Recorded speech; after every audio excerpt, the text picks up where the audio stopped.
what is cash flow statement? Lesson 9 CIFM cash flow statement. What is cash flow statement? What is cash flow statement? According to Schedule 3, there are 5 documents must be prepared by a company, and one among them is cash flow statement. There are some companies for which it is exempted, but for most of the companies, it is a mandatory document. What are the documents mentioned in Schedule 3? 1. Balance sheet, profit and loss account, cash flow statement, statement of changes in equity, and notes to accounts. Why we need cash flow statement? We need cash flow statement because what is the reason? See, the profit and loss account we prepare by using accrual method. What is the method? Accrual method. What is accrual method? What is received and supposed to be received is accounted. What is paid and supposed to be paid is accounted. But it is not actually the profit and loss account gives the figure of profit. They give a figure of profit, but they never give you the figure of cash. How much cash actually came to your company, that you will not be able to understand by looking on to profit and loss account. That is the only reason why we are writing and preparing a cash flow statement. ഒരു profit and loss account accrual സിസ്റ്റത്തിലായതുകൊണ്ട് accrual സിസ്റ്റത്തിൽ വന്നതും വരാനുള്ളതും കാശല്ലാതെ വന്നത് മാത്രമേ കാശായിട്ട് വന്നിട്ടുള്ളൂ, വരാനുള്ളത് നോൺ ക്യാഷ് റെസിപ്റ്റ് ആണ്. ദെൻ പോയതും പോകാനുള്ളതും നോൺ ക്യാഷ് പേയ്മെന്റ്സ് ആണ് പോകാനുള്ളത്. ഇത് രണ്ടും ചേർത്താണ് നമ്മൾ എന്ത് ചെയ്യുന്നത്, പ്രോഫിറ്റ് ആൻഡ് ലോസ് അക്കൗണ്ട് എഴുതുന്നത്. അതുകൊണ്ട് തന്നെ പ്രോഫിറ്റ് ആൻഡ് ലോസ് അക്കൗണ്ടിൽ നിന്നും നിങ്ങൾക്ക് ആ കമ്പനിയിൽ ആ വർഷം എത്ര ക്യാഷ് വന്നു എന്നറിയാൻ പറ്റത്തില്ല. എന്തിനാണ് ക്യാഷ് വന്നു എന്നറിയണത്? Why we need to understand how much cash has come to the company in that particular year? The liquidity position. The company endana liquidity position. Why we need to understand liquidity position? You have already learned current ratios, liquid ratios and all. അതായത് ഒരു company പണം അവർക്ക് കൊടുക്കാനുള്ള പണം യഥാസമയം കൊടുക്കാൻ സാധിച്ചിട്ടില്ലെങ്കിൽ അവർക്ക് എന്താണ്, ബാങ്ക്രപ്റ്റ് ആവും. What they will do? They will bankrupt and subsequently they will become insolvent. അപ്പോൾ അങ്ങനെ ഒരു സാധ്യത കമ്പനിക്ക് അവർ കൊടുക്കാനുള്ള പണം യഥാസമയം കൊടുക്കാനുള്ള കഴിവുണ്ടോ എന്നറിയുന്നതിനാണ് നമ്മൾ എന്തെഴുതുന്നത്, ക്യാഷ് ഫ്ലോ സ്റ്റേറ്റ്മെന്റ് എഴുതുന്നത്. അപ്പോൾ cash flow profit and loss account നിങ്ങൾക്ക് എന്താ ചെയ്യുന്നത്, ആൾമോസ്റ്റ് ഫണ്ട് ഫ്ലോ ആണ്. ഫണ്ട് ഫ്ലോ സ്റ്റേറ്റ്മെന്റ് പോലെയാണ് എന്ത്, പ്രോഫിറ്റ് ആൻഡ് ലോസ് അക്കൗണ്ട്. പക്ഷെ cash flow statement gives you the real picture of how much cash has come to the company, how much cash has gone from the company. That means the movement of cash, cash വന്നതും പോയതും എവിടെ നിന്ന് വന്നു എങ്ങോട്ട് പോയി എന്ന് വ്യക്തമായിട്ട് മനസ്സിലാക്കാനാണ് cash flow statement എഴുതുന്നത്. ഒരു കമ്പനിക്ക് പല വഴിയിൽ നിന്ന് ക്യാഷ് വരാം. കമ്പനിക്ക് അതിന്റെ ഓപ്പറേറ്റിംഗ് ആക്ടിവിറ്റീസിന് ക്യാഷ് വരാം. എന്താ ഓപ്പറേറ്റിംഗ് ആക്ടിവിറ്റി? കമ്പനി ഒരു ബിസിനസ് ചെയ്യുന്നുണ്ട്, ആ ബിസിനസ്സിൽ സാധനങ്ങൾ വിൽക്കുകയോ സർവീസ് കൊടുത്തിട്ടോ ക്യാഷ് വരാം. അതുപോലെ തന്നെ കമ്പനിക്ക് എങ്ങനെ വരാം, ഇൻവെസ്റ്റിംഗ് ആക്ടിവിറ്റി, മറ്റുള്ള കമ്പനികളുടെ ഷെയറിൽ ഇൻവെസ്റ്റ്, നമ്മൾ കൺസോളിഡേറ്റഡ് ബാലൻസ് ഷീറ്റ് എഴുതുന്നുണ്ട്. എന്തിനാണ് നമ്മൾ എഴുതുന്നത്, നമ്മുടെ കമ്പനിയിൽ നമ്മൾ ഇൻവെസ്റ്റ് ചെയ്ത പൈസ ആ കമ്പനി മറ്റുള്ള കമ്പനികളിൽ ഇൻവെസ്റ്റ് ചെയ്തിട്ടുണ്ടെങ്കിൽ അതും കൂടെ ചേർത്താണ് നമ്മൾ ഇൻവെസ്റ്റേഴ്സിന് എന്ത് കൊടുക്കേണ്ടത്, അതിന്റെ വരുമാനം എത്ര വന്നു അല്ലെങ്കിൽ വാല്യൂ എത്ര, അതിനാണല്ലോ നമ്മൾ എന്ത് കൺസോളിഡേഷൻ ചെയ്യുന്നത്. നമ്മൾ ചെയ്യുന്നില്ലേ കൺസോളിഡേഷൻ? ചെയ്യുന്നില്ലേ? ഉണ്ട്. Holding company and subsidiary company നമ്മൾ ചെയ്യുന്നുണ്ട്. അപ്പോൾ അതുപോലെ തന്നെ ക്യാഷ് ഫ്ലോ സ്റ്റേറ്റ്മെന്റ് എന്താണ് അറിയുന്നത്, ശരിക്കും നിങ്ങൾക്ക് എത്രമാത്രം ക്യാഷ് നിങ്ങളുടെ കയ്യിൽ വന്നിട്ടുണ്ട്. ഈ ക്യാഷ് ഒന്ന് ഓപ്പറേറ്റിംഗ് ആക്ടിവിറ്റി എന്ന് വരാം, രണ്ടാമത് എവിടെ നിന്ന് വരാം, ഇൻവെസ്റ്റിംഗ് ആക്ടിവിറ്റി എന്ന് വരാം. എന്താ ഇൻവെസ്റ്റിംഗ് ആക്ടിവിറ്റി? കമ്പനിയിൽ കിട്ടുന്ന പൈസ, എക്സസ് ആയിട്ടുള്ള പൈസ ഷോർട്ട് ടേം ആയിട്ടോ ലോങ് ടേം ആയിട്ടോ മറ്റുള്ള കമ്പനികളിൽ നമ്മൾ ഇൻവെസ്റ്റ് ചെയ്തിട്ടുണ്ടാകാം.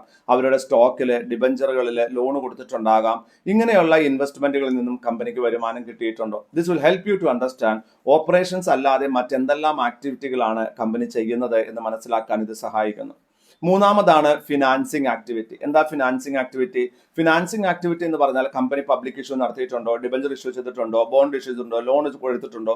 അതായത് നമ്മൾ നമ്മുടെ ഈ ബിസിനസ്സിനെ ഫിനാൻസ് ചെയ്യാൻ വേണ്ടി എന്തെങ്കിലും സ്റ്റെപ്പുകൾ കഴിഞ്ഞ വർഷം ചെയ്തിട്ടുണ്ടെങ്കിൽ അതിൽ നിന്ന് എത്രമാത്രം ക്യാഷ് വന്നു എന്ന് നമുക്ക് മനസ്സിലാക്കാം.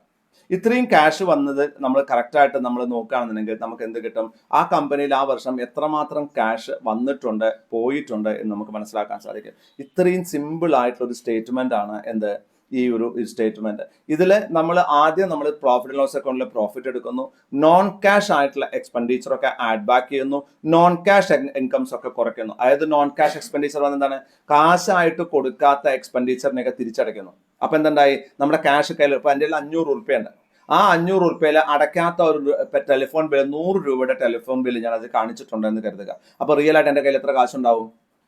ഞാൻ അടച്ചിട്ടില്ല, ടെലിഫോൺ ബില്ല് അടച്ചതായിട്ട് കണക്കാക്കിയിരിക്കുകയാണ്, ആ പൈസ എന്റെ പോക്കറ്റിലല്ലേ. അപ്പൊ റിയൽ എന്റെ കയ്യിൽ എത്ര കാശുണ്ടാവും? 600 രൂപ ഉണ്ടാവണ്ടേ? അപ്പൊ നോൺ ക്യാഷ് ആയിട്ട് കൊടുക്കാത്ത ചെലവുകൾ ഉണ്ടാവാം. ആ ചെലവുകളൊക്കെ നമ്മൾ ആഡ് ബാക്ക് ചെയ്യും. ക്യാഷ് ആയിട്ട് കിട്ടാത്ത ചില ഇൻകംസ് ഉണ്ടാവും, ചില ഇൻകം അക്രൂവൽ ഇൻകം നമ്മൾ ആഡ് ചെയ്തിട്ടുണ്ടാവും പ്രോഫിറ്റ് ലോസ് അക്കൗണ്ടിൽ. ആ അക്രൂഡ് ഇൻകംസ് ഒക്കെ നമ്മൾ എന്ത് ചെയ്യും? കുറയ്ക്കും. അത്രയേ ഉള്ളൂ. ഇനി current asset, current liability. Current asset കൂടുക എന്ന് പറയാൻ എന്താ അർത്ഥം? കറണ്ട് അസറ്റ് ഡെറ്റേഴ്സ് കൂടി എന്താ സംഭവിക്കുക? ഡെറ്റേഴ്സ് കൂടിയാൽ ക്യാഷ് കുറയോ ക്യാഷ് കൂടുവോ? ക്യാഷ് കുറയും. എന്തുകൊണ്ടാ? ഡെറ്റേഴ്സ് കൂടുമ്പോൾ കടം തരാനുള്ള ആൾക്കാർ കൂടുതലേ ചെയ്യണേ. സിമ്പിൾ ലോജിക്കാണ്. ലയബിലിറ്റീസ് കൂടി എന്താ സംഭവിക്കുക? ക്യാഷ് വരും. നമ്മുടെ കയ്യിലെ കാശ് പോകുന്നില്ല. അപ്പൊ ലയബിലിറ്റി ഡെറ്റേഴ്സ് കൂടിയാൽ നമ്മൾ എന്താ ചെയ്യുക? ഓട്ടോമാറ്റിക്കലി നമ്മൾ എന്ത് ചെയ്യും? ഡെറ്റേഴ്സ് കൂടി എന്താ ഉണ്ടാവുക? ക്യാഷ് കുറയും. ലയബിലിറ്റീസ് കൂടിയാൽ ക്യാഷ് കൂടും. ഈ ഒരു ടെക്നോളജി ഇത്രയേ ഉള്ളൂ ഇതിൽ പഠിക്കാൻ. ഈ ഒരു ഇപ്പൊ ഞാൻ ഈ പറഞ്ഞ 2 മിനിറ്റിൽ പറഞ്ഞ അല്ലെങ്കിൽ 5 മിനിറ്റിൽ പറഞ്ഞ കാര്യങ്ങൾ 6 മിനിറ്റും 5 സെക്കൻഡും 80 മില്ലി സെക്കൻഡും അതിൽ പറഞ്ഞ കാര്യങ്ങളേ ഉള്ളൂ ക്യാഷ് ഫ്ലോയിൽ. വേറെ ഒന്നുമില്ല ക്യാഷ് ഫ്ലോയിൽ, വേറെ ഒന്നുമില്ല. The cash flow statement we are preparing to understand how much cash has come to the company, really come to the company, how much cash is expended by the company, from where the cash has come and how much the money has been spent by the company. That is the only thing what we are going to consider in the entire chapter. It's one of the beautiful chapter.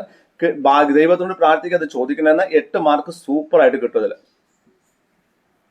ഞാൻ പ്രാർത്ഥിക്കാം കേട്ടോ നിങ്ങൾക്ക് ഇത് വരണേന്ന്. Introduction, cash flow statement. I'm starting the chapter. Cash flow statement എന്ന് പറഞ്ഞാൽ എന്താണ്?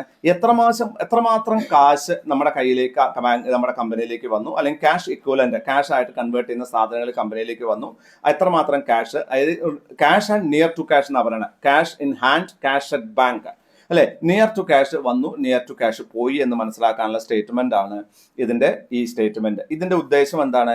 It has gained substantial importance in the last decade because എന്താണ്? It's practical utility to the users of financial information. ഒരു കമ്പനിയുടെ financial statement നോക്കുന്ന സമയത്ത് നമ്മൾ പലപ്പോഴും പറയാറുണ്ട്, അല്ലെ? ഈ ചില ആൾക്കാരെ കാണുമ്പോൾ നമ്മൾ ഭയങ്കര പണക്കാരനാണ് എന്ന് നമുക്ക് തോന്നാം. പക്ഷെ ഇൻ റിയാലിറ്റി അയാൾ ശരിക്കും പണക്കാരനാണോ എന്നറിയണമെങ്കിൽ അയാളുടെ കയ്യിൽ എത്ര കാശുണ്ട് എന്ന് നോക്കണം.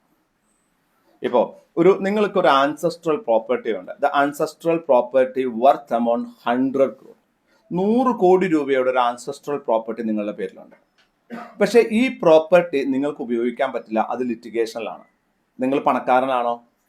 പണക്കാരനാണ്. 100 കോടിയുടെ ആസ്തിയുണ്ട്. ലിക്വിഡിറ്റി ഉണ്ടോ? ഒരു സർബത്ത് വാങ്ങാനുള്ള പൈസ കടം വാങ്ങണം. ഇതുകൊണ്ടാണ് നമ്മൾ എന്ത് ചെയ്യുന്നത്? ക്യാഷ് ഫ്ലോ സ്റ്റേറ്റ്മെന്റ് എഴുതുന്നത്. പ്രോഫിറ്റ് ആൻഡ് ലോസ് അക്കൗണ്ട് അല്ലെങ്കിൽ ക്യാഷ് ഫ്ലോ സ്റ്റേറ്റ്മെന്റ് ഒപ്പം തന്നെ ഒരു ചേട്ടനാണ് fund flow statement. Cash flow സ്റ്റേറ്റ്മെന്റും ഫണ്ട് ഫ്ലോ സ്റ്റേറ്റ്മെന്റും ഡിഫറൻഷിയേറ്റ് ചെയ്യുന്നത് അതുകൊണ്ടാണ്. ഫണ്ട് ഫ്ലോ എന്ന് പറഞ്ഞാൽ എത്രമാത്രം കാശ് വന്നു അല്ലെങ്കിൽ വരാൻ സാധ്യതയുണ്ട്, പോയി അല്ലെങ്കിൽ പോകാൻ സാധ്യതയുണ്ട്. ഇതിനെയാണ് ഫണ്ട് ഫ്ലോ എന്ന് പറയുന്നത്. അക്രൂവൽ സിസ്റ്റമാണ്. എല്ലാ ഫണ്ടും കാശായിട്ടല്ല വരുന്നത്. അപ്പോൾ റിയൽ ക്യാഷ് എത്രയുണ്ട്, കമ്പനിയുടെ ലിക്വിഡിറ്റി പൊസിഷൻ എന്താണ് എന്ന് മനസ്സിലാക്കുന്നതിനാണ് നമ്മൾ എന്തെഴുതുന്നത്? നമ്മൾ ക്യാഷ് ഫ്ലോ സ്റ്റേറ്റ്മെന്റ് എഴുതുന്നത്. ദ സ്റ്റേറ്റ്മെന്റ് അതുകൊണ്ട് തന്നെ കഴിഞ്ഞ ഡീക്കേഡുകളിൽ ഇതിന്റെ ഇമ്പോർട്ടൻസ് കൂടി. കാരണം പല കമ്പനികൾക്കും ധാരാളം ആസ്തി ഉണ്ടാകും. ആസ്തിയുള്ള കമ്പനികളും പരാജയപ്പെടുന്നു, ക്യാഷ് കൊടുക്കാൻ സാധിക്കുന്നില്ല, ഡെറ്റ് റീപേ ചെയ്യാൻ സാധിക്കുന്നില്ല. ഈ സിറ്റുവേഷൻസ് ഒക്കെ വരാൻ കാരണം എന്തുകൊണ്ടാണ്? അവർക്ക് ക്യാഷ് ഫ്ലോ ഇല്ലാത്തത് കൊണ്ടാണ്. അപ്പോൾ അതുകൊണ്ടാണ് നമ്മൾ ഈ ക്യാഷ് ഫ്ലോ സ്റ്റേറ്റ്മെന്റ് ഈ കഴിഞ്ഞ ഡീക്കേഡുകളിൽ ഇമ്പോർട്ടൻ്റ് ആയത്. പല കമ്പനികളും ഭയങ്കര ഹ്യൂജ് അസറ്റ് ബേസ് ഉണ്ടായിരിക്കും. ഇപ്പോൾ ബി എസ് എൻ എല്ലിന് എന്താണ് സാലറി കൊടുക്കാൻ പൈസ ഇല്ല എന്ന് പറഞ്ഞാൽ അതിൻ്റെ അർത്ഥം അവരുടെ അടുത്ത് അസറ്റ് ഇല്ല എന്നാണോ? അല്ല. ഫണ്ട് ഫ്ലോ ഇല്ലെന്നാണോ? അല്ല. അവരുടെ പ്രശ്നം ക്യാഷ് ഫ്ലോ ഇല്ല എന്നുള്ളതാണ്. ഇപ്പൊ KSEB പറയുകയാണ് ഞങ്ങൾക്ക് ശമ്പളം കൊടുക്കാൻ, ഈ മാസത്തെ ശമ്പളം കൊടുക്കാൻ പൈസ കടമെടുക്കണം. അല്ലെങ്കിൽ KSRTC പറയുകയാണ്, നമ്മൾ സാധാരണ കേൾക്കുന്ന ഒരു എക്സാമ്പിളാണ്. KSRTC പറയുകയാണ് ഈ മാസത്തെ ശമ്പളം കൊടുക്കാൻ ഞങ്ങളുടെ അടുത്ത് പൈസയില്ല, ഞങ്ങൾ ഡിബെഞ്ചർ ഇഷ്യൂ ചെയ്യും, അല്ലെങ്കിൽ ട്രഷറിയിൽ നിന്ന് പണം കിട്ടണം, അല്ലെങ്കിൽ ലോൺ എടുക്കണം എന്ന് പറയുകയാണ്. ഇതിനർത്ഥം ആൾക്കാർ ഈ ബസ്സിൽ വരുന്ന ആൾക്കാരൊക്കെ ടിക്കറ്റ് പൈസ ഇല്ലാണ്ട് വാങ്ങുന്നതാണോ? അതോ ഇവർക്ക് ഫണ്ട് ഫ്ലോ ഇല്ലാഞ്ഞിട്ടാണോ? ഫണ്ട് ഫ്ലോ ഉണ്ട്, പക്ഷേ ആ ചെലവ് കഴിഞ്ഞ് ഡീസൽ അടിച്ച് കഴിഞ്ഞിട്ട് ബാക്കിയുള്ള പൈസ കൊടുക്കാനുള്ള പൈസയില്ല. So what we need to understand is like fund flow statement അല്ല നമ്മൾ എഴുതുന്നത്, ക്യാഷ് ഫ്ലോ സ്റ്റേറ്റ്മെന്റ് ആണ്. Real cash position of the company മനസ്സിലാക്കലാണ് ഇതിന്റെ പർപ്പസ്. ഇന്നത്തെ സിറ്റുവേഷൻസിൽ പലർക്കും അവരുടെ ഫിനാൻഷ്യൽ സ്റ്റേറ്റ്മെന്റ് വളരെ വലിയ രീതിയിൽ ഫേക്ക് ചെയ്യാൻ സാധിക്കും. അപ്പൊ അതുകൊണ്ട് തന്നെ ഫണ്ട് ഫ്ലോ സ്റ്റേറ്റ്മെന്റിന്റെയും പ്രോഫിറ്റ് ആൻഡ് ലോസ് അക്കൗണ്ടിന്റെയും 100% നമുക്ക് വിശ്വസിക്കാൻ സാധിക്കില്ല. അപ്പോൾ നമ്മൾ എന്ത് ചെയ്യും? നമ്മൾ അതിന് വേണ്ടി ഒരു ക്യാഷ് ഫ്ലോ സ്റ്റേറ്റ്മെന്റ് എഴുതും. ഇതാണ് ഇതിന്റെ purpose. This statement reports net cash inflows or net cash outflows for each activity and for the overall business. It also reports from where the cash has come and where it has been spent. നമുക്ക് ഒരു business നമ്മൾ ചെയ്യുന്ന business activity, ഒരു company ഒരു business activity ചെയ്യുമ്പോൾ ആ business activity ചെയ്ത ആ കമ്പനിയിലേക്ക് എത്രമാത്രം പണം വന്നു എന്ന് പോയി എന്ന് കാണിക്കുന്നതാണ് എന്ത് cash flow statement. Net cash ഇൻഫ്ലോയും നെറ്റ് ക്യാഷ് ഔട്ട്ഫ്ലോയും from where the money has come from to where the money has gone, ഇത് മനസ്സിലാക്കാനാണ് ക്യാഷ് ഫ്ലോ. എവിടെ നിന്ന് പണം വന്നു, എവിടേക്ക് പണം പോയി എന്ന് മനസ്സിലാക്കുന്നതിന് വേണ്ടി ഒരു കമ്പനി എഴുതുന്നതാണ് എന്ത് ക്യാഷ് ഫ്ലോ സ്റ്റേറ്റ്മെന്റ്. ഇതെന്തിനാണ്? ഇതിൻ്റെ ഗുണം എന്താണ്? ഒരു ഫിനാൻഷ്യൽ അനാലിസിസിൽ കമ്പനിക്ക് അറിയാൻ പറ്റും ഏതൊക്കെ ഏരിയകളിലാണ് നമ്മൾ പണം കറക്റ്റായിട്ട് സ്പെൻഡ് ചെയ്യാത്തത്, എവിടെയാണ് കൂടുതൽ സ്പെൻഡ് ചെയ്യുന്നത്, എവിടെ നിന്നാണ് കുറവ് പണം വന്നത്, ഇതൊക്കെ നമുക്ക് മനസ്സിലാക്കാനും പബ്ലിക് ഇഷ്യൂ ചെയ്യണമോ ലോൺ എടുക്കണമോ എന്നുള്ള കാര്യങ്ങളൊക്കെ തീരുമാനിക്കാനും എന്ത് സഹായിക്കും? Fund flow cash flow statement സഹായിക്കും. Then the statement of cash flow reports cash receipt, എത്രമാത്രം ക്യാഷ് റിസീവ് ചെയ്തിട്ടുണ്ട്, എത്ര കാശ് കൊടുത്തിട്ടുണ്ട്, and net changes in cash resulting from operating. അതുപോലെ തന്നെ operating activity, investing activity, financing activity. ഒരു കമ്പനി, ഉദാഹരണം നമ്മളൊരു കമ്പനിക്ക് ക്യാപിറ്റൽ കൊടുത്താൽ നമ്മൾ കൊടുക്കുന്നത് ആ കമ്പനി എന്തിനു വേണ്ടിയിട്ട് ചെയ്യാൻ വേണ്ടിയിട്ടാണ്? അവരുടെ ബിസിനസ് ആക്ടിവിറ്റി ചെയ്യാൻ വേണ്ടിയിട്ടല്ലേ നമ്മൾ പൈസ കൊടുക്കണേ. അവരത് തന്നെ ചെയ്യണമെന്ന് ഉറപ്പുണ്ടോ? ഇല്ല. അവരെന്ത് ചെയ്തേക്കാം? ഈ പണം മറ്റുള്ള കമ്പനികളിൽ ഇൻവെസ്റ്റ് ചെയ്ത് വളരെ സ്കൂളായിട്ട് എ സിയിൽ ഇരുന്ന് പൈസ ഉണ്ടാക്കാൻ ശ്രമിച്ചേക്കാം. അങ്ങനെ ചെയ്യുന്നതുണ്ടോ എന്നറിയാനാണ് നമ്മൾ എന്തിനാണ് ഡിഫറൻഷിയേറ്റ് ചെയ്യുന്നു. The cash came from operation. നിങ്ങൾ ബിസിനസ് ചെയ്ത് എത്ര പൈസ വന്നു മോനെ, എത്ര പൈസ പോയി മോനെ? നിങ്ങളുടെ ഇൻവെസ്റ്റിംഗ് ആക്ടിവിറ്റി, നിങ്ങൾ ഞങ്ങൾ തന്ന പണം മറ്റുള്ള കമ്പനിയിൽ ഇൻവെസ്റ്റ് ചെയ്ത് നിങ്ങൾ പണിയെടുക്കാതെ നിങ്ങൾ എത്ര പണം ഉണ്ടാക്കി മോനെ, അതിനെത്ര പണം ചെലവായി മോനെ? ഫിനാൻസിങ് ആക്ടിവിറ്റി, ആ പ്രോഫിറ്റ് ആയിട്ട് പണം ഉണ്ടാക്കി കമ്പനി മുമ്പിലേക്ക് കൊണ്ടുപോകുന്നതിന് പകരം ഈ വരുമാനം ഉണ്ടാക്കാൻ നിങ്ങൾ എത്ര ലോൺ എടുത്തു, എത്ര ക്യാപിറ്റൽ എടുത്തു മോനെ, ഇതൊക്കെ ചോദിക്കുന്നതാണ്. 3 ആക്ടിവിറ്റികളാണ്. ഇതൊക്കെയാ operating activity, investing activity and finance. ഈ 3 അങ്ങനെ ഒരു കമ്പനി, നമ്മൾ ഡീപ്പായിട്ട് ഒരു ഫിനാൻഷ്യൽ സ്റ്റേറ്റ്മെന്റ് അനലൈസ് ചെയ്യുന്ന സമയത്ത് നമ്മൾ മനസ്സിലാക്കേണ്ടത് ഒരു കമ്പനി വരുമാനം, നിങ്ങൾ എന്തിനാണ് ആ പണം ആ കമ്പനിക്ക് കൊടുക്കുന്നത് എന്നുള്ളതാണ്. ഇപ്പം സ്റ്റേറ്റ് ബാങ്ക് ഓഫ് ഇന്ത്യക്ക് നിങ്ങൾ അവരുടെ ഷെയർ നിങ്ങൾ വാങ്ങുകയാണെങ്കിൽ, അല്ലെങ്കിൽ ഷെയർ ക്യാപിറ്റൽ നിങ്ങൾ കോൺട്രിബ്യൂട്ട് ചെയ്യുകയാണെങ്കിൽ, നിങ്ങൾ എന്തിനാണ് അത് കോൺട്രിബ്യൂട്ട് ചെയ്യുന്നത്? ഈ just to like State Bank of India അവരുടെ കോർ ആക്ടിവിറ്റി ഡെവലപ്പ് ചെയ്യുന്ന വിശ്വാസത്തിലല്ലേ? അല്ലേ? അവർ വേറൊരു കമ്പനിയിൽ വെഞ്ചർ ക്യാപിറ്റൽ ഇൻവെസ്റ്റർ ആയിട്ട് ഇൻവെസ്റ്റ് ചെയ്യാനാണെങ്കിൽ ഞാൻ വെഞ്ചർ ക്യാപിറ്റൽ ഇൻവെസ്റ്റേഴ്സിന് ഇൻവെസ്റ്റ് ചെയ്യില്ലേ? ഞാൻ വാൻഗാർഡിനും ബ്ലാക്ക് റോക്കിനൊക്കെ പൈസ കൊടുക്കില്ലേ? Why should I give to State Bank of India? So, an investor definitely need cash flow statement for taking future decisions. ഒരു ഇൻവെസ്റ്റർക്ക് അയാളുടെ തീരുമാനങ്ങൾ എടുക്കാൻ അയാൾക്ക് എന്ത് വേണം? അയാൾക്ക് ക്യാഷ് ഫ്ലോ സ്റ്റേറ്റ്മെന്റ് വേണം. അതുകൊണ്ടാണ് ഇത് 5 മോസ്റ്റ് ഇമ്പോർട്ടന്റ് ഡോക്യുമെന്റ്സിൽ ഒന്നായിട്ട് മാറിയത്. ഇതിനു മുമ്പ് ഇങ്ങനെയൊന്നും അല്ലായിരുന്നു. ഇതിനു മുമ്പ് ഫണ്ട് ഫ്ലോ സ്റ്റേറ്റ്മെന്റ് ആയിരുന്നു ഏറ്റവും കൂടുതൽ എടുത്തിരുന്നത്. ക്യാഷ് ഫ്ലോ സ്റ്റേറ്റ്മെന്റ് സെക്കൻഡറി ആയിരുന്നു. പക്ഷെ പിന്നീട് ഫണ്ട് ഫ്ലോ എന്നത് നമുക്ക് എത്ര വേണമെങ്കിൽ പറ്റിക്കാൻ പറ്റും. ഇല്ലാത്ത പണം കിട്ടാനുണ്ടെന്ന് കാണിച്ചാൽ ഫണ്ട് ഫ്ലോ ഉണ്ടെന്ന് ആൾക്കാർ അസ്യൂം ചെയ്യും. പക്ഷെ ക്യാഷ് ഫ്ലോ നിങ്ങൾക്ക് പറ്റിക്കാൻ പറ്റില്ല. കാശ് വന്നത് മാത്രമേ കാണിക്കാൻ പറ്റൂ. ആരോട് ചോദിച്ചിരുന്നു സത്യത്തിന്റെ എങ്ങനെയാണ് സത്യം തകർന്നത് എന്നുള്ളത്. ഞാൻ ചിലപ്പോൾ ഇന്നോ അല്ലെങ്കിൽ ഇതിനോടൊപ്പം ചേർന്ന ദിവസം അത് പറഞ്ഞുതരും.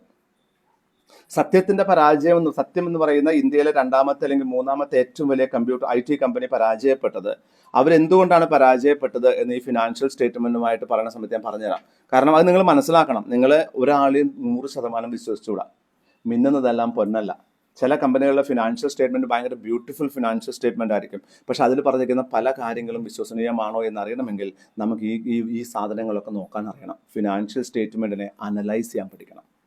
Analysing the financial statement. Analysing എന്ന് പറയുമ്പോൾ നിങ്ങളുടെ നാട്ടിലൊക്കെ ഈ സ്വർണ്ണപ്പണിക്കാരുണ്ടോ നിങ്ങളുടെ നാട്ടിൽ? ഈ സ്വർണ്ണപ്പണിക്കാരുടെ അവിടെയൊക്കെ നിങ്ങൾ കണ്ടിട്ടുണ്ടെന്ന് എനിക്കറിയില്ല. ഈ സ്വർണ്ണപ്പണിക്കാർ അവിടെ ഇരുന്ന് തട്ടാന്മാരെന്നല്ല അവർ പറയാം. അവർ ഈ സ്വർണ്ണമൊക്കെ തട്ടി മുട്ടി ഉരച്ച് പോളിഷ് ചെയ്തൊക്കെ ചെയ്യും. എന്നിട്ട് ഇതിന് ശേഷം ഇവരുടെ ഈ സ്ഥലത്തേക്ക് ഈ തമിഴ്നാട്ടിൽ നിന്ന് കുറച്ച് ആൾക്കാർ വരും. അല്ലെങ്കിൽ കോലാർ എന്നാണ് അവർ വരിക. കോലാർ, നമ്മുടെ KGF സ്ഥലം കോലാർ എന്നാണ്. അത് അവിടെ സ്വർണ്ണം വരിക്കുന്നതിലും മാസ്റ്റേഴ്സ് അവർ. ഇവർ വന്നിട്ട് എന്ത് ചെയ്യും? ഈ അവരുടെ 4 പറയുള്ള മണ്ണ് അവർ വാടകയ്ക്ക് എടുക്കും. ആ ജ്വല്ലറിയുടെ 4 പറയുള്ള മണ്ണ് അവർ വാങ്ങും. എന്നിട്ട് അവരെന്ത് ചെയ്യും? അതിനൊരു സൈഡിൽ അവരൊരു തോണി പോലെ ഒരു സാധനമുണ്ട്. ആ സാധനം കെട്ടി അതിലേക്ക് ഈ മണ്ണ് കോരിയിട്ട് വെള്ളം ഒഴിച്ച് അരിച്ചിട്ട് ഇതിൽ നിന്നും പാറിപ്പോയിട്ടുള്ള സ്വർണ്ണത്തരികൾ ഉണ്ടാകാം. ഈ തരികളൊക്കെ അവരൊരു ദിവസം കൊണ്ട് 1 ഗ്രാമോ അല്ലെങ്കിൽ 1/2 ഗ്രാമോ അല്ലെങ്കിൽ 3/4 ഗ്രാമോ ഒക്കെ സ്വർണം അവരൊരു ദിവസം കൊണ്ട് എടുക്കുമെന്ന്. കാരണം ധാരാളം സാധ്യതയുണ്ട്. ഇപ്പം നിങ്ങളൊരു റിങ് ഉപയോഗിച്ച് നിങ്ങൾ പാത്രം മോറുകയാണെന്നുണ്ടെങ്കിൽ ഡെഫിനറ്റ് ആയിട്ടും അതിൻ്റെ ചെറിയൊരു ഭാഗം ആ പാത്രം മോറിൽ പോയിട്ടുണ്ടാവും. അതുപോലെ ഇതുണ്ടാവും. അപ്പോൾ ഇതിനെയാണ് നമ്മൾ എന്ത് പറയുന്നത്? അതിനെയാണ് അരിച്ചെടുക്കും. എന്നിട്ട് അവരെന്ത് ചെയ്യും? ആ മണ്ണ് അവിടെ തന്നെ ഇട്ടിട്ട് തൂർത്ത് അവർ പോകും. ഇതൊരു ബിസിനസ്സാണ്. നിങ്ങൾ ഈ ബിസിനസ് കണ്ടിട്ടുണ്ടോ എന്ന് എനിക്കറിയില്ല. കണ്ടിട്ടില്ല. ഇങ്ങനെ ഒരു ബിസിനസ് ഉണ്ട്. കാരണം സ്വർണ്ണമൊക്കെ നമുക്ക് 1 ഗ്രാം കിട്ടിയാൽ തന്നെ നമുക്ക് എത്ര രൂപയായി? 8,000 9,000 രൂപയായി. ഒരു ദിവസം പണിയെടുത്ത് 1 ഗ്രാം കിട്ടിയാൽ മതി. അല്ലേ? അപ്പോൾ ഇതൊരു ഫൈൻ ട്യൂണിങ് ആണ്. ഫിനാൻഷ്യൽ സ്റ്റേറ്റ്മെന്റ് അനാലിസിസ് എന്ന് പറഞ്ഞാൽ അവർ കാണിച്ചിരിക്കുന്ന ആ വലിയ മണ്ണിൽ നിന്നും അതിൽ ശരിക്കുള്ള സ്വർണം എവിടെയാണ്, സ്വർണ്ണമുണ്ടോ എന്ന അന്വേഷണമാണ് എന്ത് ഫിനാൻഷ്യൽ സ്റ്റേറ്റ്മെന്റ് അനാലിസിസ്. ഒരു ഫിനാൻഷ്യൽ സ്റ്റേറ്റ്മെന്റിൽ there are 90% chance that they might have window dressed it. ഒരു ഫിനാൻഷ്യൽ സ്റ്റേറ്റ്മെന്റും പെർഫെക്റ്റ് ആകാൻ സാധ്യതയില്ല. ആ ആറ്റിറ്റ്യൂഡ് നിങ്ങളുടെ മനസ്സിലുണ്ട്, ആ ഒരു തോട്ട് നിങ്ങളുടെ മനസ്സിലുണ്ടാകണം. ഒരു ഫിനാൻഷ്യൽ സ്റ്റേറ്റ്മെന്റ് കാണുമ്പോൾ ഇവൻ നിഷ്കളങ്കനാണ്, ഇവൻ പാവമാണ്, ശരിക്കും എഴുതുള്ളൂ എന്ന് വിചാരിച്ചാൽ നിങ്ങൾ ഫൂളാണ്. കാരണം ഒരാൾക്ക് അങ്ങനെ ചെയ്യാൻ പറ്റില്ല. അപ്പൊ അവരെന്ത് ചെയ്യും? ഏതെങ്കിലും ഏരിയയിൽ ഒരു കള്ളത്തരം ഉണ്ടാകും എന്ന് നിങ്ങളുടെ മനസ്സിൽ സംശയത്തോടു കൂടിയാണ് കാണുന്നതെങ്കിൽ നിങ്ങൾക്ക് അതിലെ പ്രോബ്ലം കിട്ടും. In most of the students fail to understand the question in the question paper because they feel that ICICI will ask you direct questions without any mistakes എന്നതാണ്. അതുകൊണ്ടാണ് ഒരു ക്വസ്റ്റ്യൻ വായിക്കുമ്പോൾ എന്നെ പറ്റിക്കാൻ വേണ്ടി എന്തെങ്കിലും അതിലുണ്ടാകുമെന്ന സംശയത്തോടെ വായിച്ചാൽ ഈസും വാസും നോട്ടും ബട്ട് ആൾസോ നോട്ട് ഓൺലിയൊക്കെ നമുക്ക് കാണാൻ പറ്റും. എത്രയോ പേര് ആൻസർ എഴുതിയിട്ട്, പോസിറ്റീവ് ആൻസർ എഴുതിയിട്ട് തിരിച്ച് വീട്ടിൽ വന്നപ്പോൾ നോക്കിയപ്പോൾ അത് നെഗറ്റീവ് ക്വസ്റ്റൻ ആയിരുന്നു, നെഗറ്റീവ് ആൻസർ ആണ് എഴുതേണ്ടത് മനസ്സിലാക്കിയിട്ടുണ്ട്. ആ ക്വസ്റ്റ്യൻ വായന, അത് വായിക്കുമ്പോൾ എങ്ങനെ വായിക്കണം എന്നാണ് ഞാൻ പറഞ്ഞത്? സംശയത്തോടെ വായിക്കണം. ഇതിൽ ഏതെങ്കിലും വാക്കുകൾ എന്നെ കൊടുക്കുന്നതിനാണോ എഴുതിയിട്ടുള്ളത് എന്ന് ആ ഒരു സംശയം നിങ്ങൾക്ക് ICICIയുടെ മുകളിൽ വേണം. നിങ്ങളൊരു കാര്യം മനസ്സിലാക്കുക, ഈ ഫിനാൻഷ്യൽ സ്റ്റേറ്റ്മെന്റ് അനാലിസിസിനെ കുറിച്ചല്ല ഞാൻ പറഞ്ഞത്. നിങ്ങളുടെ ലൈഫിൽ ഫിനാൻഷ്യൽ സ്റ്റേറ്റ്മെന്റ് ആയി മാറുന്നതാണ് നിങ്ങളുടെ ക്വാളിഫിക്കേഷൻ. ഒരു ക്വസ്റ്റ്യൻ വായിക്കുമ്പോൾ ICICI ഒരിക്കലും നിങ്ങളോട്, ഒരു പ്രൊഫഷണൽ കോഴ്സ് പഠിക്കുന്ന നിങ്ങളോട് നേരിട്ട് ചോദ്യങ്ങൾ ചോദിക്കില്ല. റയർ ടു റയറസ്റ്റ് ഒക്കേഷനിൽ ഈ CAFM-ലൊക്കെയാണ് ചോദിക്കുക, what do you mean by current ratio, what is financial statement, what is IRR എന്നൊക്കെ ചോദിച്ചതാണ്. വേറെ ഒരു പേപ്പറിലും, that means your core paper ആയിട്ടുള്ള തിയറി പേപ്പർ 5 പേപ്പറിലും നിങ്ങളോട് നേരിട്ട് ചോദ്യങ്ങൾ ചോദിക്കാതിരിക്കാൻ അവർ ശ്രമിക്കും. വളരെ റയർ ടു റയർ സിറ്റുവേഷനിലേക്കുള്ളൂ. അപ്പൊ അവിടെ നിങ്ങൾ എന്താ ശ്രമിക്കേണ്ട? ആ ചോദ്യം ഒരു കേസിലോ ആണെന്നുണ്ടെങ്കിൽ ആ കേസിലോ വായിക്കണം. ആ കേസിലോ വായിച്ചിട്ട് നിങ്ങൾ എന്ത് ചെയ്യണം? അതിലെ ആ ഇമ്പോർട്ടൻ്റ് ആയ ഭാഗങ്ങൾ അണ്ടർലൈൻ ചെയ്യണം, സംശയാസ്പദമായ ഭാഗങ്ങൾ. എന്നിട്ട് വേണം നിങ്ങൾ അതിനെ ആൻസർ ചെയ്യാൻ. നിങ്ങളുടെ ക്വസ്റ്റ്യൻ പേപ്പറിൽ ഒരു 20 മാർക്കിന്റെ ക്വസ്റ്റ്യൻ ഉണ്ട്. ആദ്യത്തെ ക്വസ്റ്റ്യൻ 20 മാർക്കിന്റെ ഒരു ഫുൾ ക്വസ്റ്റ്യൻ ഉണ്ട്. ഈ ക്വസ്റ്റ്യൻ നിങ്ങൾ വായിക്കുമ്പോൾ ഞാൻ ആൾവേസ് സജസ്റ്റ്, ക്വസ്റ്റ്യൻ വായിക്കുന്നതിന് മുമ്പ് അതിന്റെ സബ് ക്വസ്റ്റ്യൻസ് വായിക്കണം. ഒരു വലിയൊരു കേസ് സ്റ്റഡി തരും, അത് കഴിഞ്ഞിട്ട് ഒരു 5 ക്വസ്റ്റ്യനോ 4 ക്വസ്റ്റ്യനോ തരാണ് ചെയ്യുക.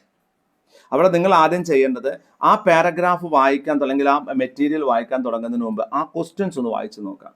ദർ ആർ ചാൻസസ് നിങ്ങളെ പറ്റിക്കാൻ വേണ്ടിയിട്ടാണത്. അതായത് 90% ഒക്കേഷൻസിലും എന്തായിരിക്കും, എന്തോ ഒരു കാര്യത്തെക്കുറിച്ച് ധാരാളം സംസാരിച്ചിട്ടുണ്ടാകാം. എന്നിട്ട് അപ്പോൾ ഉദാഹരണം കോർപ്പറേറ്റ് സോഷ്യൽ റെസ്പോൺസിബിലിറ്റിയെ കുറിച്ച് ഒരു 4 പാരഗ്രാഫ് 2 ഷീറ്റ് 2 പുറത്തിൽ കാര്യമായിട്ട് എഴുതിയിട്ടുണ്ടാകാം. മറ്റ് പല കമ്പനികൾ അങ്ങനെ ചെയ്തു, ഈ കമ്പനി ഇങ്ങനെ ചെയ്തു, അപ്പുറത്തെ കമ്പനി ഇങ്ങനെ ചെയ്തു, ഇപ്പുറത്തെ കമ്പനി ഇങ്ങനെ ചെയ്തു എന്നൊക്കെ എഴുതിയിട്ടുണ്ടാകാം. എന്നിട്ട് ചോദിച്ചിട്ടുണ്ടാകാം, what do you mean by corporate social responsibility, what are the areas where the CSR money can be spent, and if the money cannot be spent by the company properly in the year, can they transfer and postpone that spending for another years? ഇതൊക്കെ ചോദിച്ചേക്കാം. അപ്പോൾ എപ്പോഴും ഞാനിതൊരു വളരെ critical ആയിട്ടുള്ള ഒരു point ആണ്. നമുക്കൊരു ക്വസ്റ്റ്യൻ കിട്ടിയാൽ നമ്മൾ ആദ്യം അതിന്റെ സബ് ക്വസ്റ്റ്യൻസ് അല്ല വായിക്കാൻ, എന്താ ചോദിക്കുക, നമ്മൾ അതിന്റെ പാരഗ്രാഫ് വായിച്ചു തുടങ്ങും. ആ പാരഗ്രാഫ് വായിക്കുന്നതിന് മുമ്പ് നിങ്ങൾ എന്ത് ചെയ്യണം? നിങ്ങൾ ആ ക്വസ്റ്റ്യൻസ് ഒന്ന് ഓടിച്ച് വായിച്ചു നോക്കുക. ആ ക്വസ്റ്റ്യൻസ് കിട്ടിക്കഴിഞ്ഞാൽ എന്താ ഗുണം എന്നറിയാമോ? ആ പാരഗ്രാഫ് പിന്നീട് നിങ്ങൾ ആ ഫുൾ മെറ്റീരിയൽ വായിക്കുമ്പോൾ എന്താണ് ചോദ്യം എന്ന് നിങ്ങൾക്കറിയാം. അതിനനുസരിച്ച് നിങ്ങൾക്ക് എന്ത് ചെയ്യാം? മാർക്ക് ചെയ്ത് ഉത്തരം എഴുതാൻ പറ്റും. ഒരു കേസ് സ്റ്റഡി അനലൈസ് ചെയ്യുന്നതിന് മുമ്പ്, കേസ് സ്റ്റഡി അനലൈസ് ചെയ്ത് ആൻസർ ചെയ്യുന്നതിന് മുമ്പ് ആദ്യം എന്താണ് ആ കേസ് സ്റ്റഡിയിൽ നിന്നും ഞാൻ മനസ്സിലാക്കേണ്ടത് എന്നതാണ് ആ ക്വസ്റ്റ്യൻസിലുള്ളത്. അപ്പം അത് നമുക്ക് സമയം കുറച്ചല്ലേ ഉള്ളൂ. നമുക്ക് 2 ദിവസം ഇരുന്ന് വായിച്ച് ഉത്തരം എഴുതാൻ സമയമുണ്ടോ? ഇല്ല. അപ്പം നമ്മൾ എന്ത് ചെയ്യണം? ആ കേസ് സ്റ്റഡിയുടെ ക്വസ്റ്റ്യൻ ഒരു മിനിറ്റ് എടുത്താൽ നിങ്ങൾക്ക് ഓടിച്ച് നോക്കാൻ പറ്റും. അപ്പോൾ you know which are the areas are important in the case study. അപ്പം നിങ്ങൾക്ക് അടുത്ത പ്രാവശ്യം അടുത്ത് വായിക്കുമ്പോൾ തന്നെ നിങ്ങളുടെ സമയം നിങ്ങൾക്ക് സേവ് ചെയ്യാൻ പറ്റും. നിങ്ങൾക്ക് ഓടിച്ച് വായിക്കുമ്പോൾ നിങ്ങൾക്ക് കാണാൻ പറ്റും, ലൈക്ക് ഈ ഏരിയയാണ് ചോദിച്ചത്, മാർക്ക് ചെയ്ത് വെച്ചു. ഈ ഏരിയ അല്ലെങ്കിൽ എന്ത് ചെയ്യണം? ഇത് വായിച്ച് മനസ്സിലാക്കി ക്വസ്റ്റ്യൻ വായിച്ച് തിരിച്ചൊരു പ്രാവശ്യം വായിക്കേണ്ടി വരും. അനാലിസിസ്, എന്തിനാണ് ഒരു അനലൈസ് ചെയ്യുന്നത് നമ്മൾ മനസ്സിലാക്കണം. Why I'm doing this analysis. There can be a reason for doing that. ആ റീസൺ നിങ്ങൾക്ക് അറിയുമെങ്കിലോ സുഖമായിട്ട് അനാലിസിസ് നമുക്ക് ഈസി ആയിട്ട് ചെയ്യാൻ പറ്റും. So this is my suggestion കേട്ടോ. അപ്പം ഈ ക്യാഷ് ഫ്ലോ സ്റ്റേറ്റ്മെന്റും ഒരു ഫിനാൻഷ്യൽ അനാലിസിസ് സ്റ്റേറ്റ്മെന്റ് ആണ്. ഫിനാൻഷ്യൽ സ്റ്റേറ്റ്മെന്റ് അനലൈസ് ചെയ്യാൻ വേണ്ടി നമ്മൾ ഉപയോഗിക്കുന്നു. ഇതിൽ നിന്ന് എന്ത് മനസ്സിലാക്കുന്നു? നെറ്റ് ക്യാഷ് ഇൻഫ്ലോസും ഔട്ട്ഫ്ലോസും from where the money has come, from where the money has spent. We will divide the cash flow into three aspects. One is operating activity, investing activity and financing activity. Applicability എന്താണ്? Companies act 2013 പ്രകാരം ഓരോ കമ്പനിക്കും as per the definition ഓരോ കമ്പനിക്കും financial statement ഉണ്ടാകണം, proper financial statement ഉണ്ടാകണം എന്ന് പറഞ്ഞിട്ടുണ്ട്. ഫിനാൻഷ്യൽ സ്റ്റേറ്റ്മെന്റിലെ 3ാമത്തെ സ്റ്റേറ്റ്മെന്റ് ആണ് ഏത്? Cash flow statement. As per AS3 accounting standard 3 cash flow സ്റ്റേറ്റ്മെന്റിന്റെ accounting standard. For companies cash flow statement is required to be prepared by every company except 1% small and dormant company. എല്ലാ തരം കമ്പനികൾക്കും ക്യാഷ് flow statement വേണം. ആർക്ക് വേണ്ട? Small company, dormant company and 1% company. ഈ 3 കമ്പനികൾ ഒഴിച്ച് എല്ലാ കമ്പനീസ് ആക്ട് പ്രകാരം രജിസ്റ്റർ ചെയ്യുന്ന കമ്പനികൾക്കും എന്ത് വേണം? അപ്പൊ നമ്മൾ ചോദിക്കുകയാണ്, സാർ 1% കമ്പനിക്ക് വേണോ സാർ? വേണ്ടേ? 1% കമ്പനിക്ക് വേണ്ടെന്ന് പറഞ്ഞിട്ടുണ്ടോ? പറഞ്ഞിട്ടുണ്ട്. സ്മാൾ കമ്പനി ഏതാ? Small company 440.